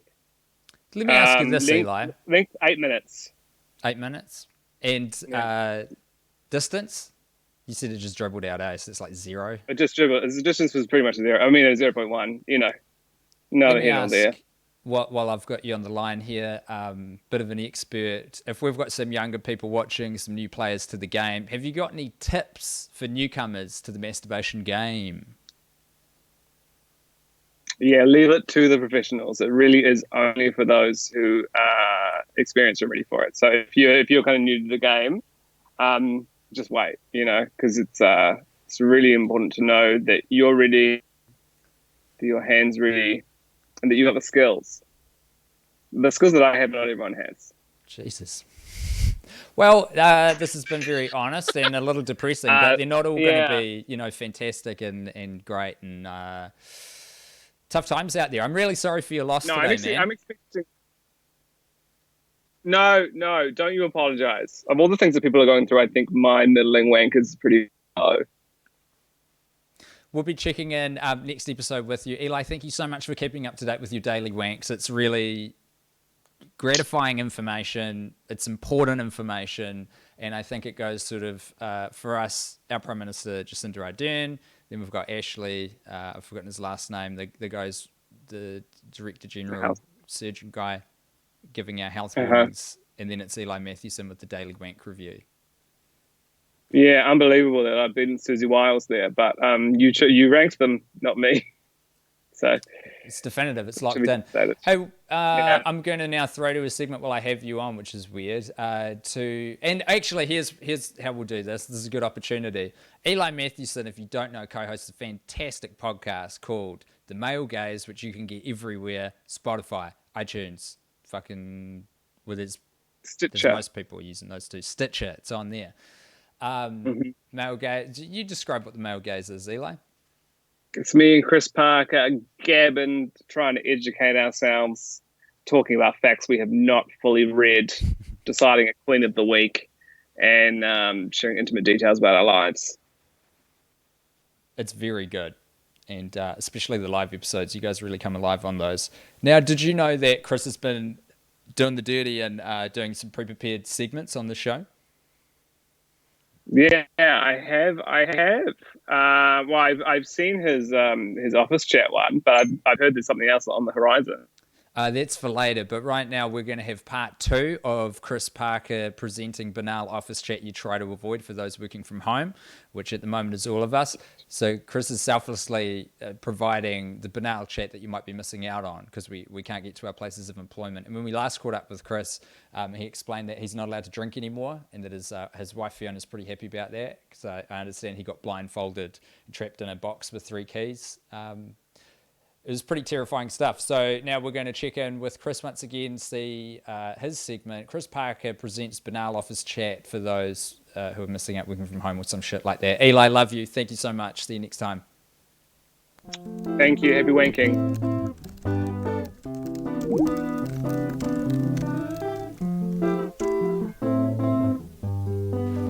He's back.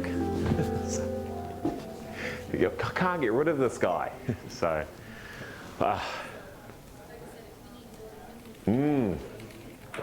What a day, right? What a week. My God, yeah, no, it's been crazy here, hasn't it?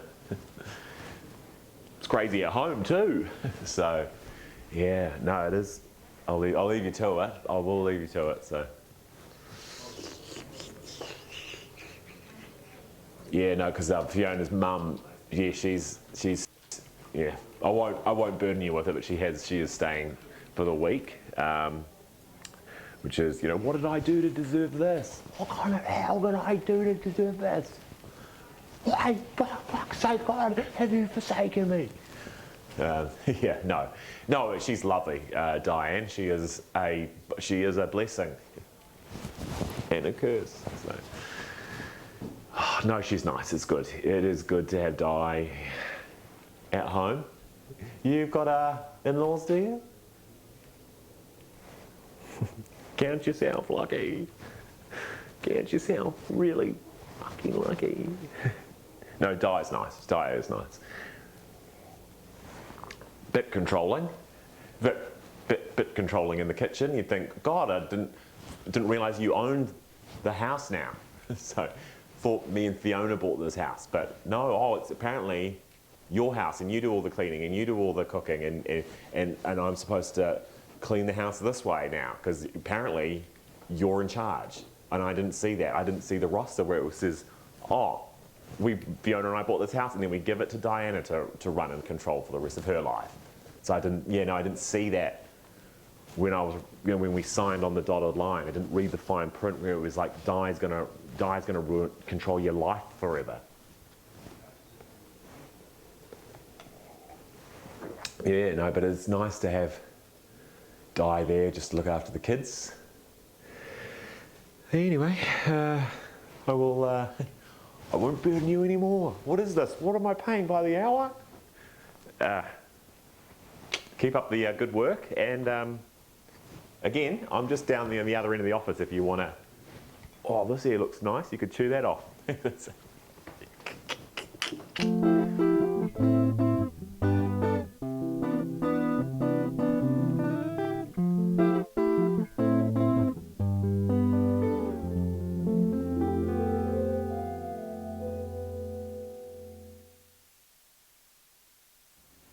that is Chris Parker, the other half of the Male Gaze podcast. A show I highly recommend and also produce. Is that a coincidence? Yeah, it is a coincidence because it's a fucking great show in its own right.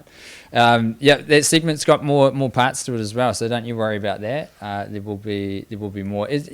What's happening here, folks, is every time I come out of a bit, I'm like, is the audio still working? So you have to just bear with me a little bit while we get the training wheels off. This is episode 2. Thank you so much for joining us on Happening. This is a show designed to share everyone's art because we're all making shit right now and that's cool. So let's focus on that. Switch the news off. Is that helping you right now? Is it actually helping?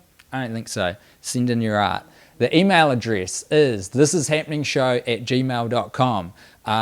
We've got a facebook.com/thisishappeningshow. The Twitter and the Instagram are both @happening_show. I'd like to share a little bit of beautiful listener correspondence. I won't say their name, but this is coming to us from Canada. Timberley, I don't know if you're seeing your DMs, but I'm watching Happening Show and I'm drunk. And I'm feeling sentimental, and I just really appreciate all the art you and Guy have put out over the years. It's been with me through so much, and it's always a good time. Sending good vibes to you from Vancouver, Canada, wishing you health through this whole pandemic thing.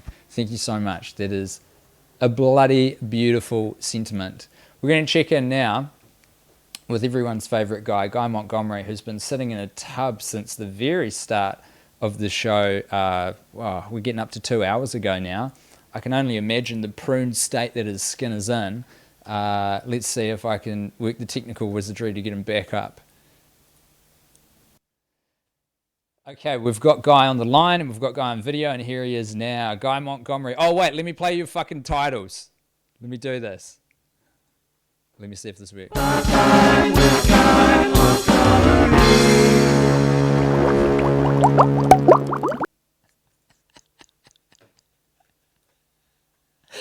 Guy, when you get the opportunity to see these titles, you are going to lose your mind. They're so fucking good. Shout out again to Strun. Let me get Strun's details when you fill us in on how you're going in that tub, baby boy. Oh.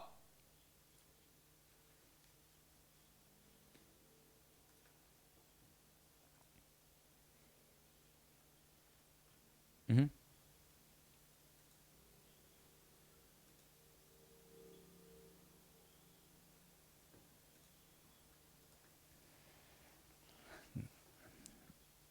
Yes, boy. It's not all going to be smooth sailing, but you're going to take these bath moments when they present themselves, huh?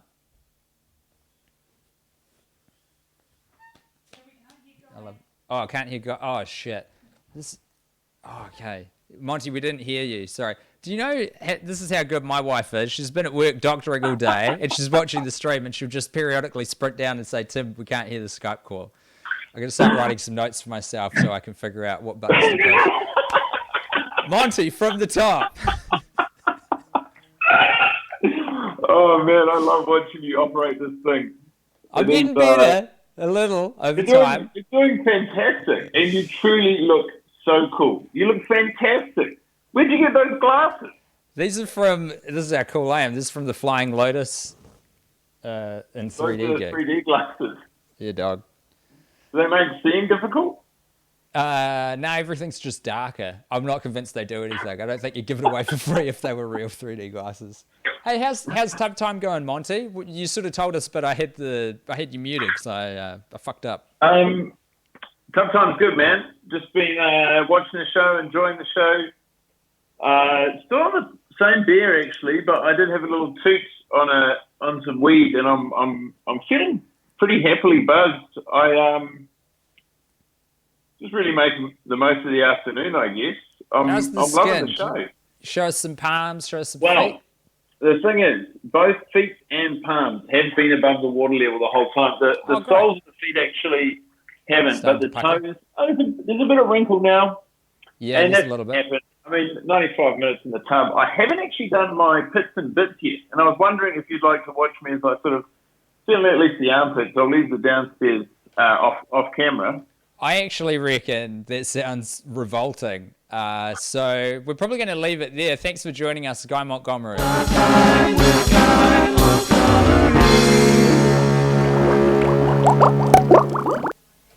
I mean, it's good to catch up with him, but we can't be too silly. I don't want to see him clean his fucking armpits on a goddamn show that's supposed to be sharing people's art. I may not know art, but I know what I like, and I don't like seeing Guy Montgomery smash his bits.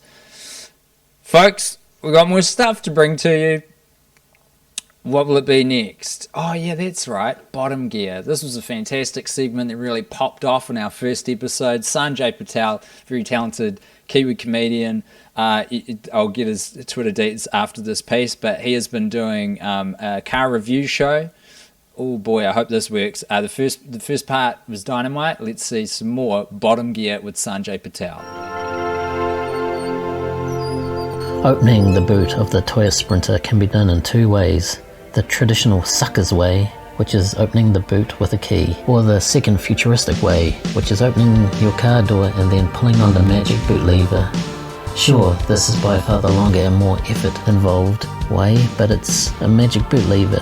Whatever will the Galaxy brand people at Toyota think of next? The boot can fit in a lot of things, but mine comprises of things that would help in a bank robbery. Here's a plastic bag. This thing. Car is a Sprinter. Here's a spanner. Sprinter? Spanner? Coincidence? Yes. Plus a receipt of panic purchases. There are secret compartments. This is either a wheeljack or an extremely rusty sex toy. And on the other side, absolutely nothing. Don't always expect things to be hidden away. This has been the boot of a Toyota Sprinter.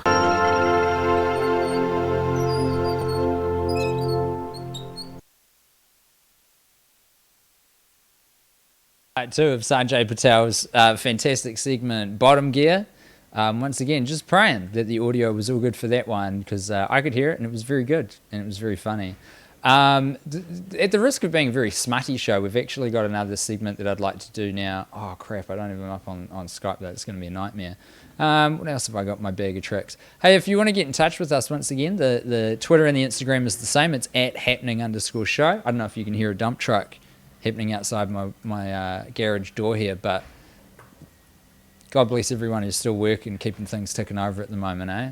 You're true legends, true heroes. Sanjay Patel at Spat106 on Twitter. Thank you, Monty. At SPAT106 on Twitter. His Twitter's very good. He's a funny man. Oh, okay, fantastic. Looks like we've got James Roque, and I'm gonna One moment, callers. Because I tell you what, I can't multitask at the best of times, but you throw not an insignificant amount of weed at me and a beer, you'd be dreaming. We've got some other art that's been submitted to us from other people. If you want to submit your own art, what'shappeningshow@gmail.com, I'm pretty sure is the email address. Right now we're going to check in with, we'll have James Roque very soon, but right now, Stephen Lyons with this cool little bit of thing that he made.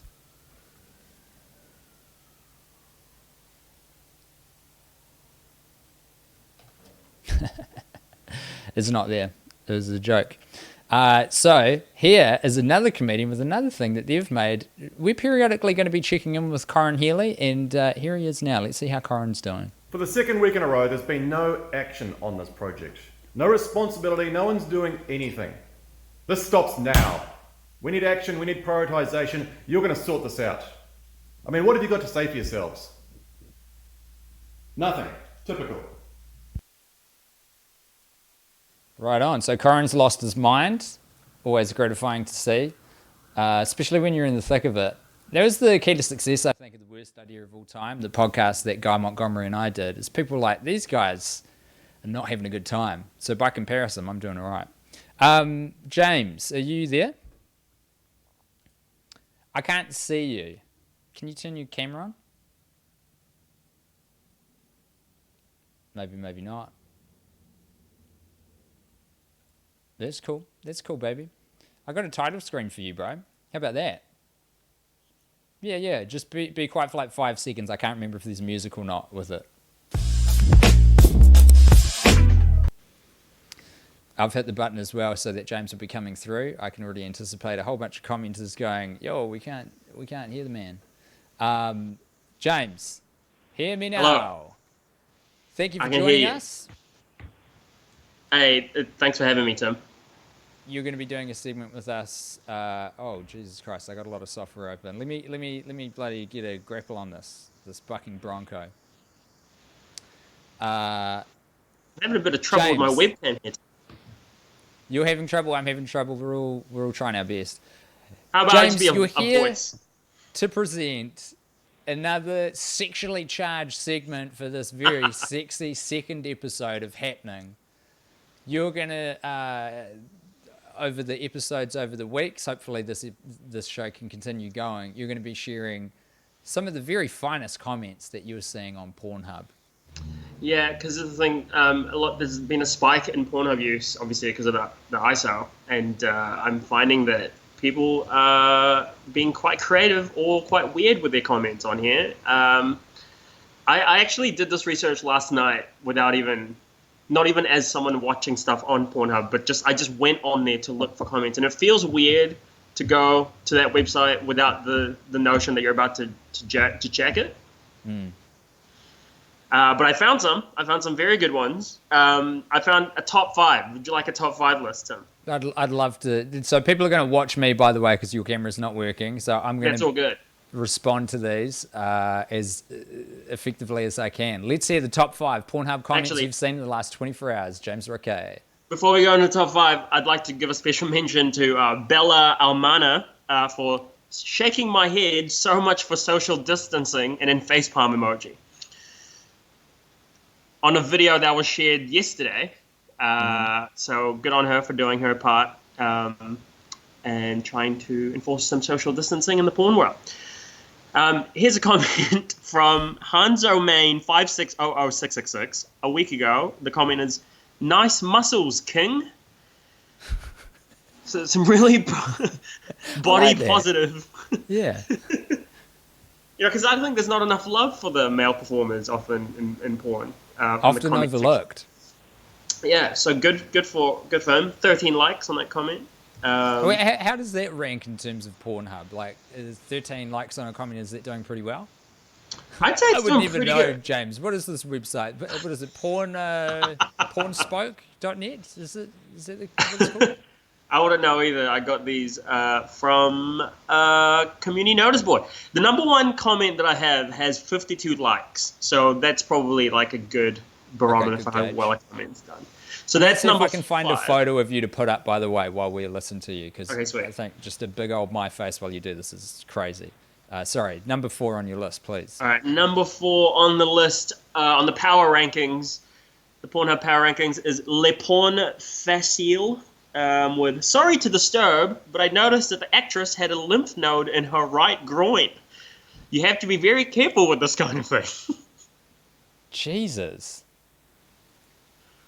That's got 0 likes. Yeah, fair enough. I've got a very dramatic photo of you, by the way. It's your headshot from the Auckland Actors website. Oh my god, no. You look hot though, to be fair. Alright, I'll take that. So continue with the power rankings, the porn power rankings. This is so weird, like your fucking handsome dead-eyed stare into the barrel of the camera delivering these. This is kind of perfect. Please. It's good to know that my headshot is dead-eyed though. Well, I mean, you'll see the headshot. You'll know what I'm talking about. Oh, I've just logged on to the YouTube and you've chosen a good one. All right.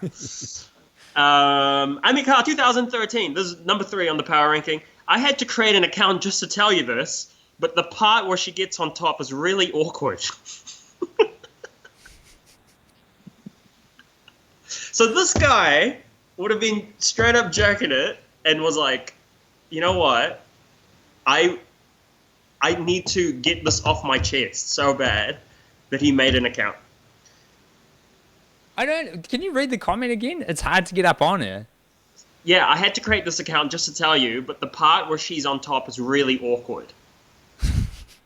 Okay, cool. Love that. Number 2 in the Pornhub comment power ranking, BMore87 says, "This ass deserves a Nobel Peace Prize." Oh, see, that's nice. Use of metaphor. I know. Bit of prose on Pornhub.com. Absolutely. Also, I just want to point out that Nobel Peace Prize is all spelt correctly, which often a lot of douches online. Low bar you've set for this particular comment to go over. No, because usually people say Nobel Peace Prize, like they get Nobel, the spelling of that wrong. But you know that guy invented TNT. Who? Nobel? It's so rich. Yeah. He just blew all the rich people up. He was like an industrial chemist. He invented dynamite. Holy shit! I love how that's my favorite thing about you, Tim Bat. I think it's that you just have mad facts that you just like that you bring up, and I'm always like, Tim's just got all these beautiful facts ready to go. It's a misspent youth, symbol of a misspent youth, just on Reddit every day. Hey, I love that. Hey, are you ready for the number 1 power ranked Pornhub comment? James, I wish you would give it to me, because here I have been waiting for so long to hear what your second best Pornhub comment is the last 24 hours. Lay it on me. This is the best one. This is the number 1. Oh, is this number 1? Was this before number 2? Okay, sorry. Yeah. Let me get ready. Get ready. Look into my cold dead eyes. Into my headshot. I just saw on YouTube, Barnaby wants to know who took my headshots. Shout out to Andy Crown. Doesn't get better than Andy. Andy Crown is one of the best photographers in Auckland, I'd say. She is phenomenal. Let's hear that number 1 comment, my man. It is from Flynn 2015, and this has 52 likes. And the comment is $185,000 for a 2-bedroom townhouse. Now that gave me a boner. Fucking relatable. One Aucklander to another. That's sexy. That was on a video of a porn where the situation was, I mean, they obviously had sex like with the real estate agent, and and the lady who, while improvising, said that this house was $185,000 for a 2-bedroom townhome in the middle. Could you tell she was improvising because the chops weren't that good, that honed? Yeah, I was like, if that was scripted, you'd have time to give a proper price range for a house. Right. You reckon she flubbed it, which is what made it such a low amount. That's what made it so sexy. 100%. I think she meant to say 1.8 mil. Oh, I see. Well, it's there now. Committed to, I was going to say celluloid, 1s and 0s on Pornhub. That shit's not going anywhere. What an idiot she will look like for misquoting the worth of a house. James, thank you so much for joining us with your Pornhub comments. I'm going to play your title screen again. We can't see you, but we can see this fantastic work done by Thomas Cottle in one moment. How can people find you online?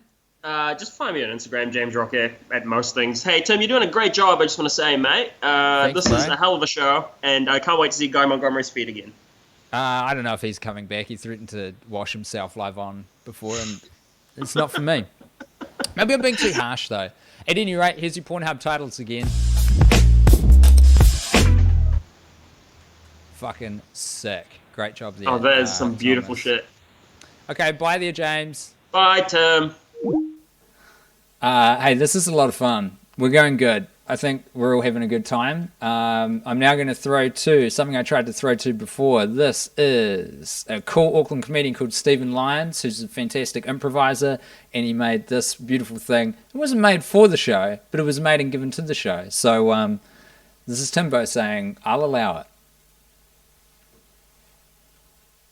Have you ever been on a first date where they say something that's like weird, but it's not a deal breaker? You know, it's not like, oh, your skin's so soft it would make a great book cover, or, ooh, your teeth are so round they'd make great earrings. You know, like just something a little bit weird. Because this is what happened to me. Is a little while ago I Tindered myself up a date, swippity swipe, and it was actually going really well. You know, we were chatting, we were laughing, and then all of a sudden she pauses. She leans in and everything gets real quiet, like it is right now. She says, Stephen, I should have warned you. I wear glasses. I said, Rachel, I can tell. They're on your faces. And we both laugh a little to diffuse the tension. But then she says, oh, well, you know, I wanted to warn you because I don't have glasses on in any of my profile photos. And my first instinct was that, like, this is a really weird thing to bring up. But realistically, it's not something that you just bring up. This is a learned experience, which means at some point, she was sitting, waiting for a date, love in her heart, hope on the horizon. When all of a sudden Prince Charming opens the door, takes one look at her and goes, no, I came here for a date, not Cirque du Soleil, so what's with all the spectacles? I like my woman's vision to start here, not slightly before here. And then he flipped the table and stormed out. So with that in mind, I was like, hey, look, Rachel, let's just enjoy the date, all right, have a good time. And when the bill came, I was like, hey, I got this. You've been through enough. Yeah? And the server, hands me the little, like, pay thingy, and I was like, oh, actually, I'm old school. And he's like, oh, well, you just pay wave. And I was like, no, I'm old school. He was like, put the chip in. I was like, no, I'm old school. And he's like, swipe it. And I was like, old school! So he brings out the click-clack, gets the old click-clack going. Yeah, I start to sign it, and Rachel looks at me, and she says, Stephen, what the heck is that? And I was like, oh, I'm left-handed. And she went, no! And she flipped the table over, jumped through a glass window, and sprinted down the street. So now if you do find me online, all of my profile photos are just me holding a pen.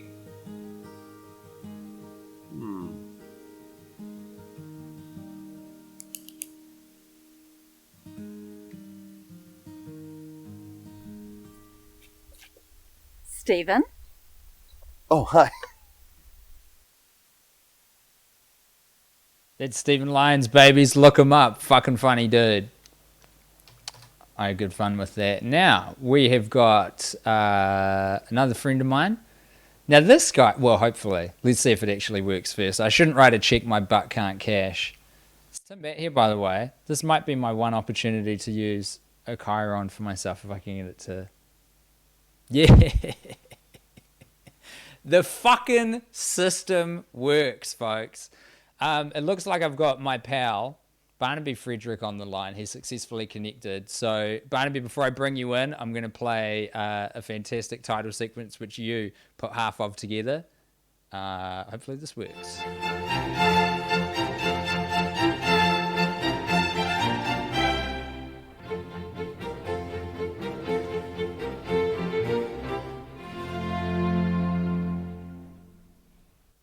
Man, that brought a tear to my eye. That was beautiful work, Barnaby.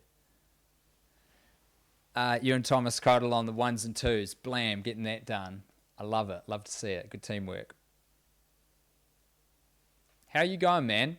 How's your Australia-flavoured lockdown?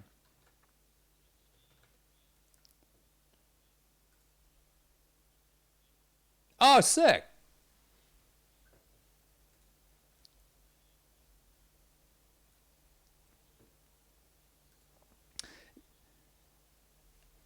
Certainly a lot going on in Aussie and has been all year. So I'm glad to have you back, buddy. Now, just as a bit of background, we lived together when we... Was it the first time you lived in Auckland? Barnaby and I moved from the nation's capital to Auckland and lived in this fucking mouldy shoebox. You literally had mushroom... Oh, no, you were in the one with the window, and I was in the other semi-okay one. But then the third... On some planks kind of right above you, threatening to fall on you at any given moment. Yeah. Do you remember that part? Hey, Barnaby, just by the way as well, I forgot to click a button so no one could hear you until right now. That's all good. That's how we do a cool things. Title sequence. This is how we That's stream, how babies. we do things. You get half a convo. Shout out to my beautiful wife running down, letting me know each time because she's still watching the stream. She's so onto it. Thanks, so onto it. Yeah, so we live together in that very dangerous house. You don't have the best health, like, as a starting point. It was a bit of a death trap. The whole scenario was not ideal.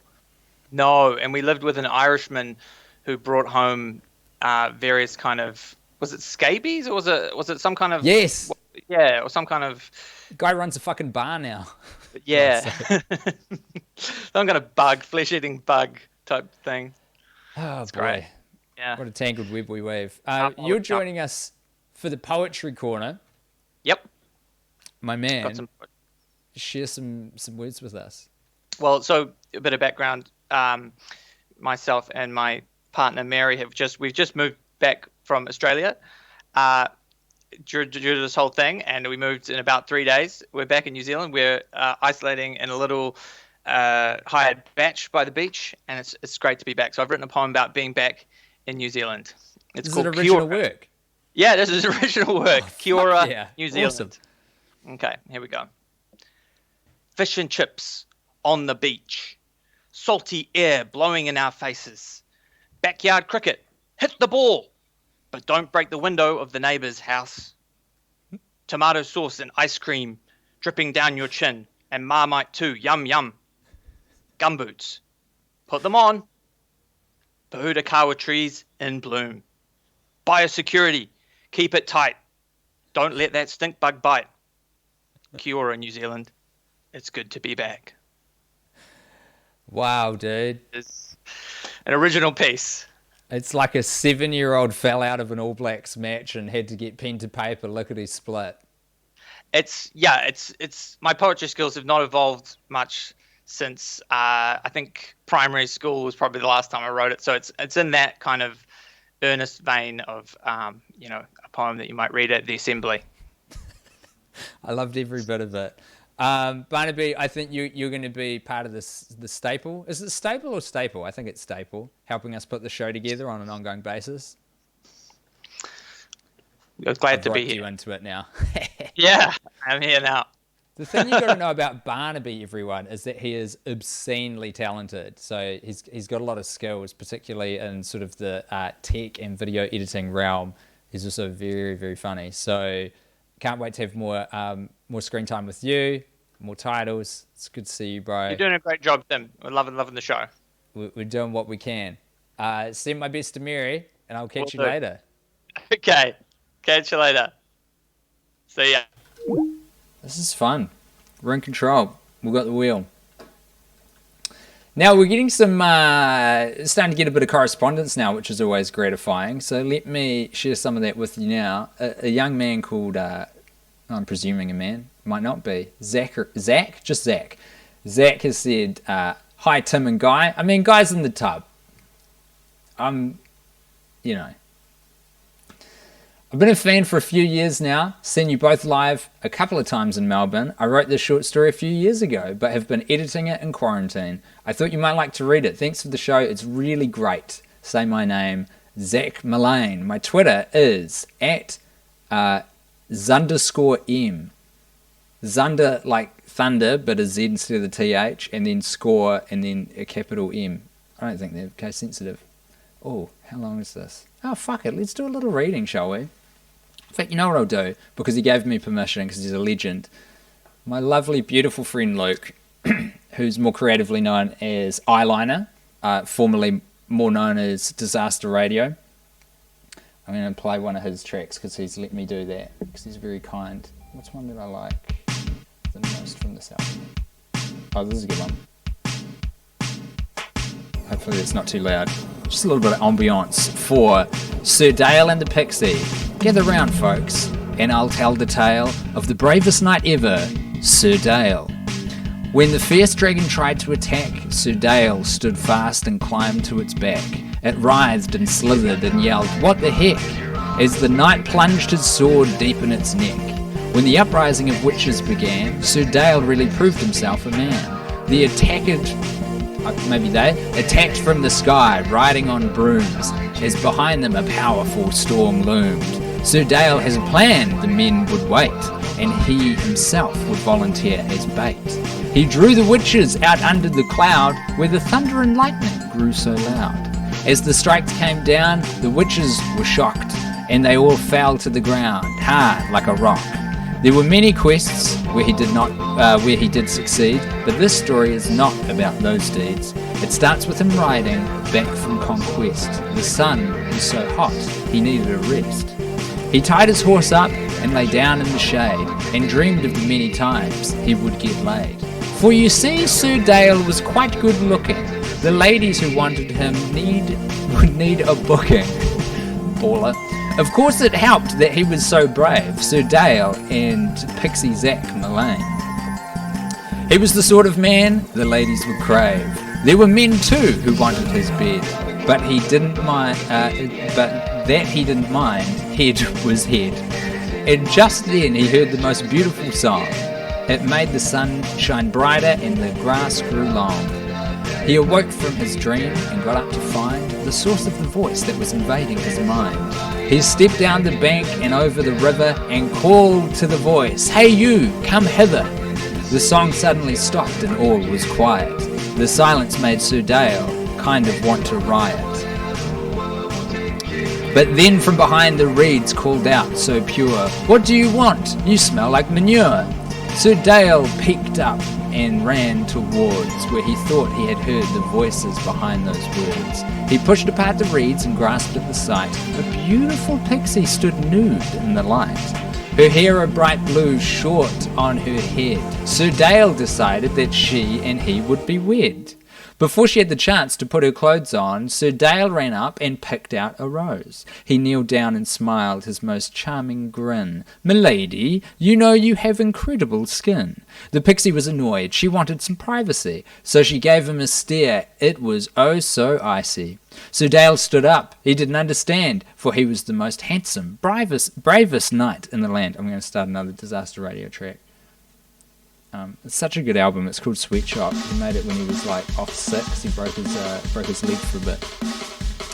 The girls of the king. Where are we? For he was handsome, bravest knight in the land. The girls of the kingdom would line up for days. Sir Dale and Pixie Zach Mullane. Just for the privilege of standing in his gaze, the pixie was dressed, so he tried again. "Milady, please ignore what I said just then. You are the single most gorgeous thing that a man such as I has ever seen. And I have been with a great many beauties and had my fair share of glorious booties." "You're a dick," the pixie whispered under her breath. "You're a dick." If Sir Dale had heard, he would have wished her death. So she pretended to smile and thanked the night. She couldn't be bothered with that sort of thing tonight. As she turned ready to go, the anger in Sir Dale began to grow. "You should be thankful for all that I've done. If it wasn't for me, you'd already be done." "You can't rhyme done with done, you ignorant fool. What kind of poetry did they teach you at school? For God's sake, woman, what do you want? Is there perhaps a part of me that you would like to flaunt?" With the last statement, he would give a wink. The pixie was disgusted. What did he think? "I'm already married," she said, thinking fast. Hopefully this would make the moment last. Who are you married to? He asked, suspicious. The Pixie was worried he'd become vicious. A centaur, she replied, handsome and tall. The centaurs all left here earlier this fall. Oh, for fuck's sake, just leave me alone. Sir Dale and the Pixie Zach Malone. It probably rhymes with alone. Malone? Probably Malone. I'm reading the A like an A. Fucking idiot. They're pretty solid. Can't you tell I'm not yours to own? Sir Dale was pissed. Not one turned him down. The Pixie watched as his smile turned to a frown. I've saved this kingdom in over 100 ways. The least you could do is give me a lay. You're disgusting and gross, and I don't want you near. Just go home to your castle, grab your mates, drink a beer. You do not want to anger me. You have no idea what will happen to thee. Thee? Seriously? Speak like the norm, and just give me another look from at your form. He grabbed at her dress, lust in his eyes. You'll see, I'm not like most other guys. I'm a gentleman, not a jerk like others, you know? I can help save you from many a foe. I don't need your help, the Pixie did yell, and in her eyes he could see the fires of hell. Just fucking leave, you fucking jerk. Can't you see that it's not going to work? But the knight was adamant that she'd be his bride. He knew that she would see things from his side. Of his unwanted advice, she started to tire, so with a magic stare, she burned him to fire. What a fantastic story.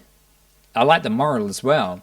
That once again has been sent into us just now from Zach, probably Malone. Z_M is how you reach that person. That is bloody fantastic. Just going to check in on our comments that we've got on the stream coming through at the moment. Great job at putting words together creatively. That was good as hell, Zach. Yeah, hell yeah. Paul, a friend of mine, has just emailed me a short film, apparently, which the people need to see. Let's see which email address he sent it through to.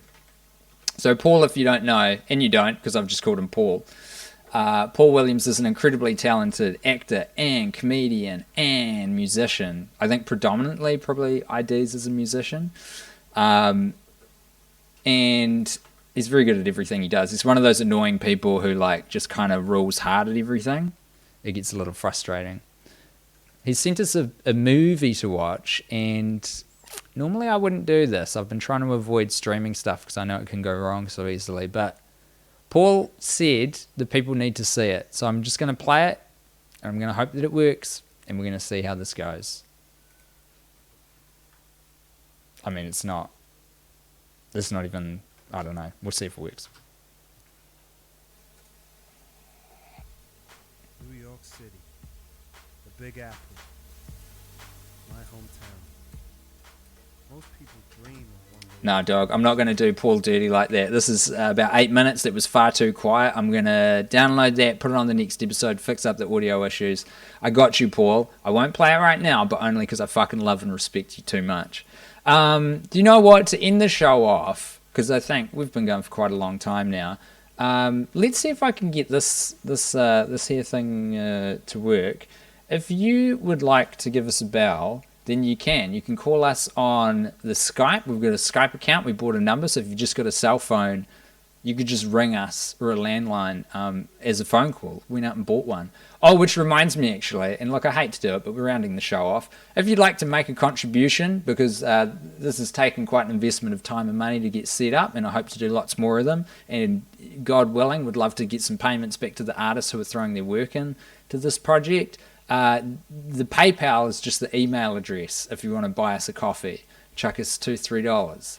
This is happening show at gmail.com.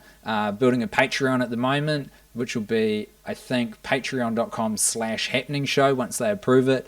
We'll get different tiers depending on what contribution. If you'd like to join us there, that'd be great. Supporting some artists. But yeah, if anyone wants to ring in, you can do that right now. And just for my own amusement, I'm going to chuck on some mean music from Disaster Radio as well as we see the show out. Once again, the album is Sweatshop, and you want it because it's good. He made it years ago too. Now he goes by eyeliner mostly.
Yippee-ki-yay, motherfucker. Fun to have a soundboard. I highly recommend it to all. We started the show with Guy Montgomery, my comedy brother, my good pal, and it would be incredibly rude to not end it with Guy Montgomery. So let's cross over. Hey man, how you going? I just played your titles again. Yeah, They'll good get on me you. every time. We've got to have you in a bathtub every time now. Now, this is the bit where normally I forget to turn the audio on for my Skype caller. So I wonder if things are groovy now. What better way to end the journey than by you solving an audio problem that has plagued the show for its entirety?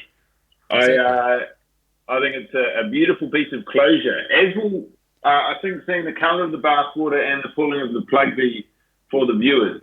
So I'm just going to flip you around here. Pretty murky. Bound to happen. I've been sitting in this tub for, I guess, about 2 hours now. Been through a few issues with the water. I accidentally moved the plug with my foot earlier and didn't notice. So quite a lot of water drained down. It was pretty cold and shallow, sort of just up to the side of my butt. That's Chelsea. She's sitting there being in the bath. But so I've had one last blast on the hot tap, and Well, I hope you can see it here. What I'm gonna about pull the this? plug out for you. What What about a it? way to end the show. Let's get a bit of closure. Let's pull the plug on Happening episode 2. Oh, that's beautiful. The water's going out now, and I think, better yet, the ultimate closing credit song surely is the sound of the final drips of water gurgling around the plug hole as the life drains from the bathtub. But while the life drains from the bath, Tim, it flows through me. I like the way you just emanate heat after a bath. It cleans you inside and out. And, there's not a lot of problems in life that you can't get a new perspective on if you don't get yourself in a body of water. So it's been a great couple of hours. I really want to give you my sincere congratulations. I think you've done a fantastic job. It's been a wonderful show. I think you're achieving exactly what you set out to. So from all the viewers, I'd like to say thank you very much for a fantastic couple of hours. Really lost myself in there. Hey, thanks, Guy. That means a lot. You're the man. You're very funny, and now you're clean as well. And I love you to bits. Clean ready for the evening. You can see now. There you go. There's that iconic first gurgle. That's it. And that's all she wrote from the bar. That's our show, folks. Guy, thank you so much for literally the perfect way to end the show on this, our second episode of Happening. See you, mate. See you, buddy.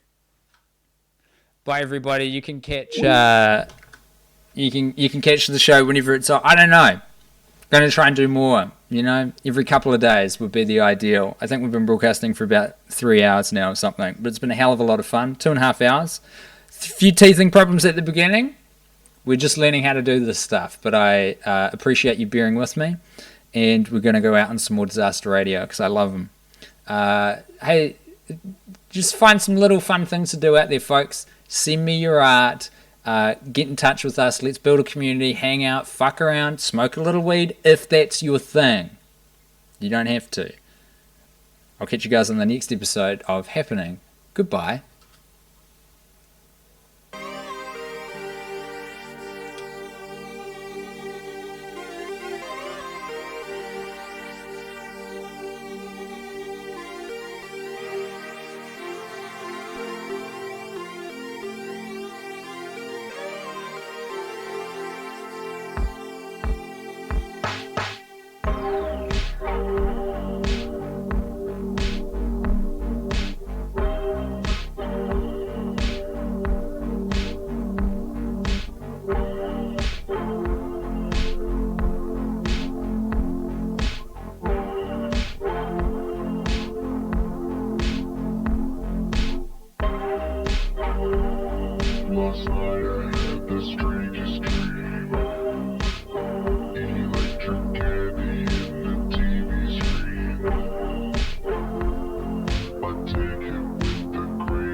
Life moves pretty fast. You don't stop and look around once in a while, you could miss it.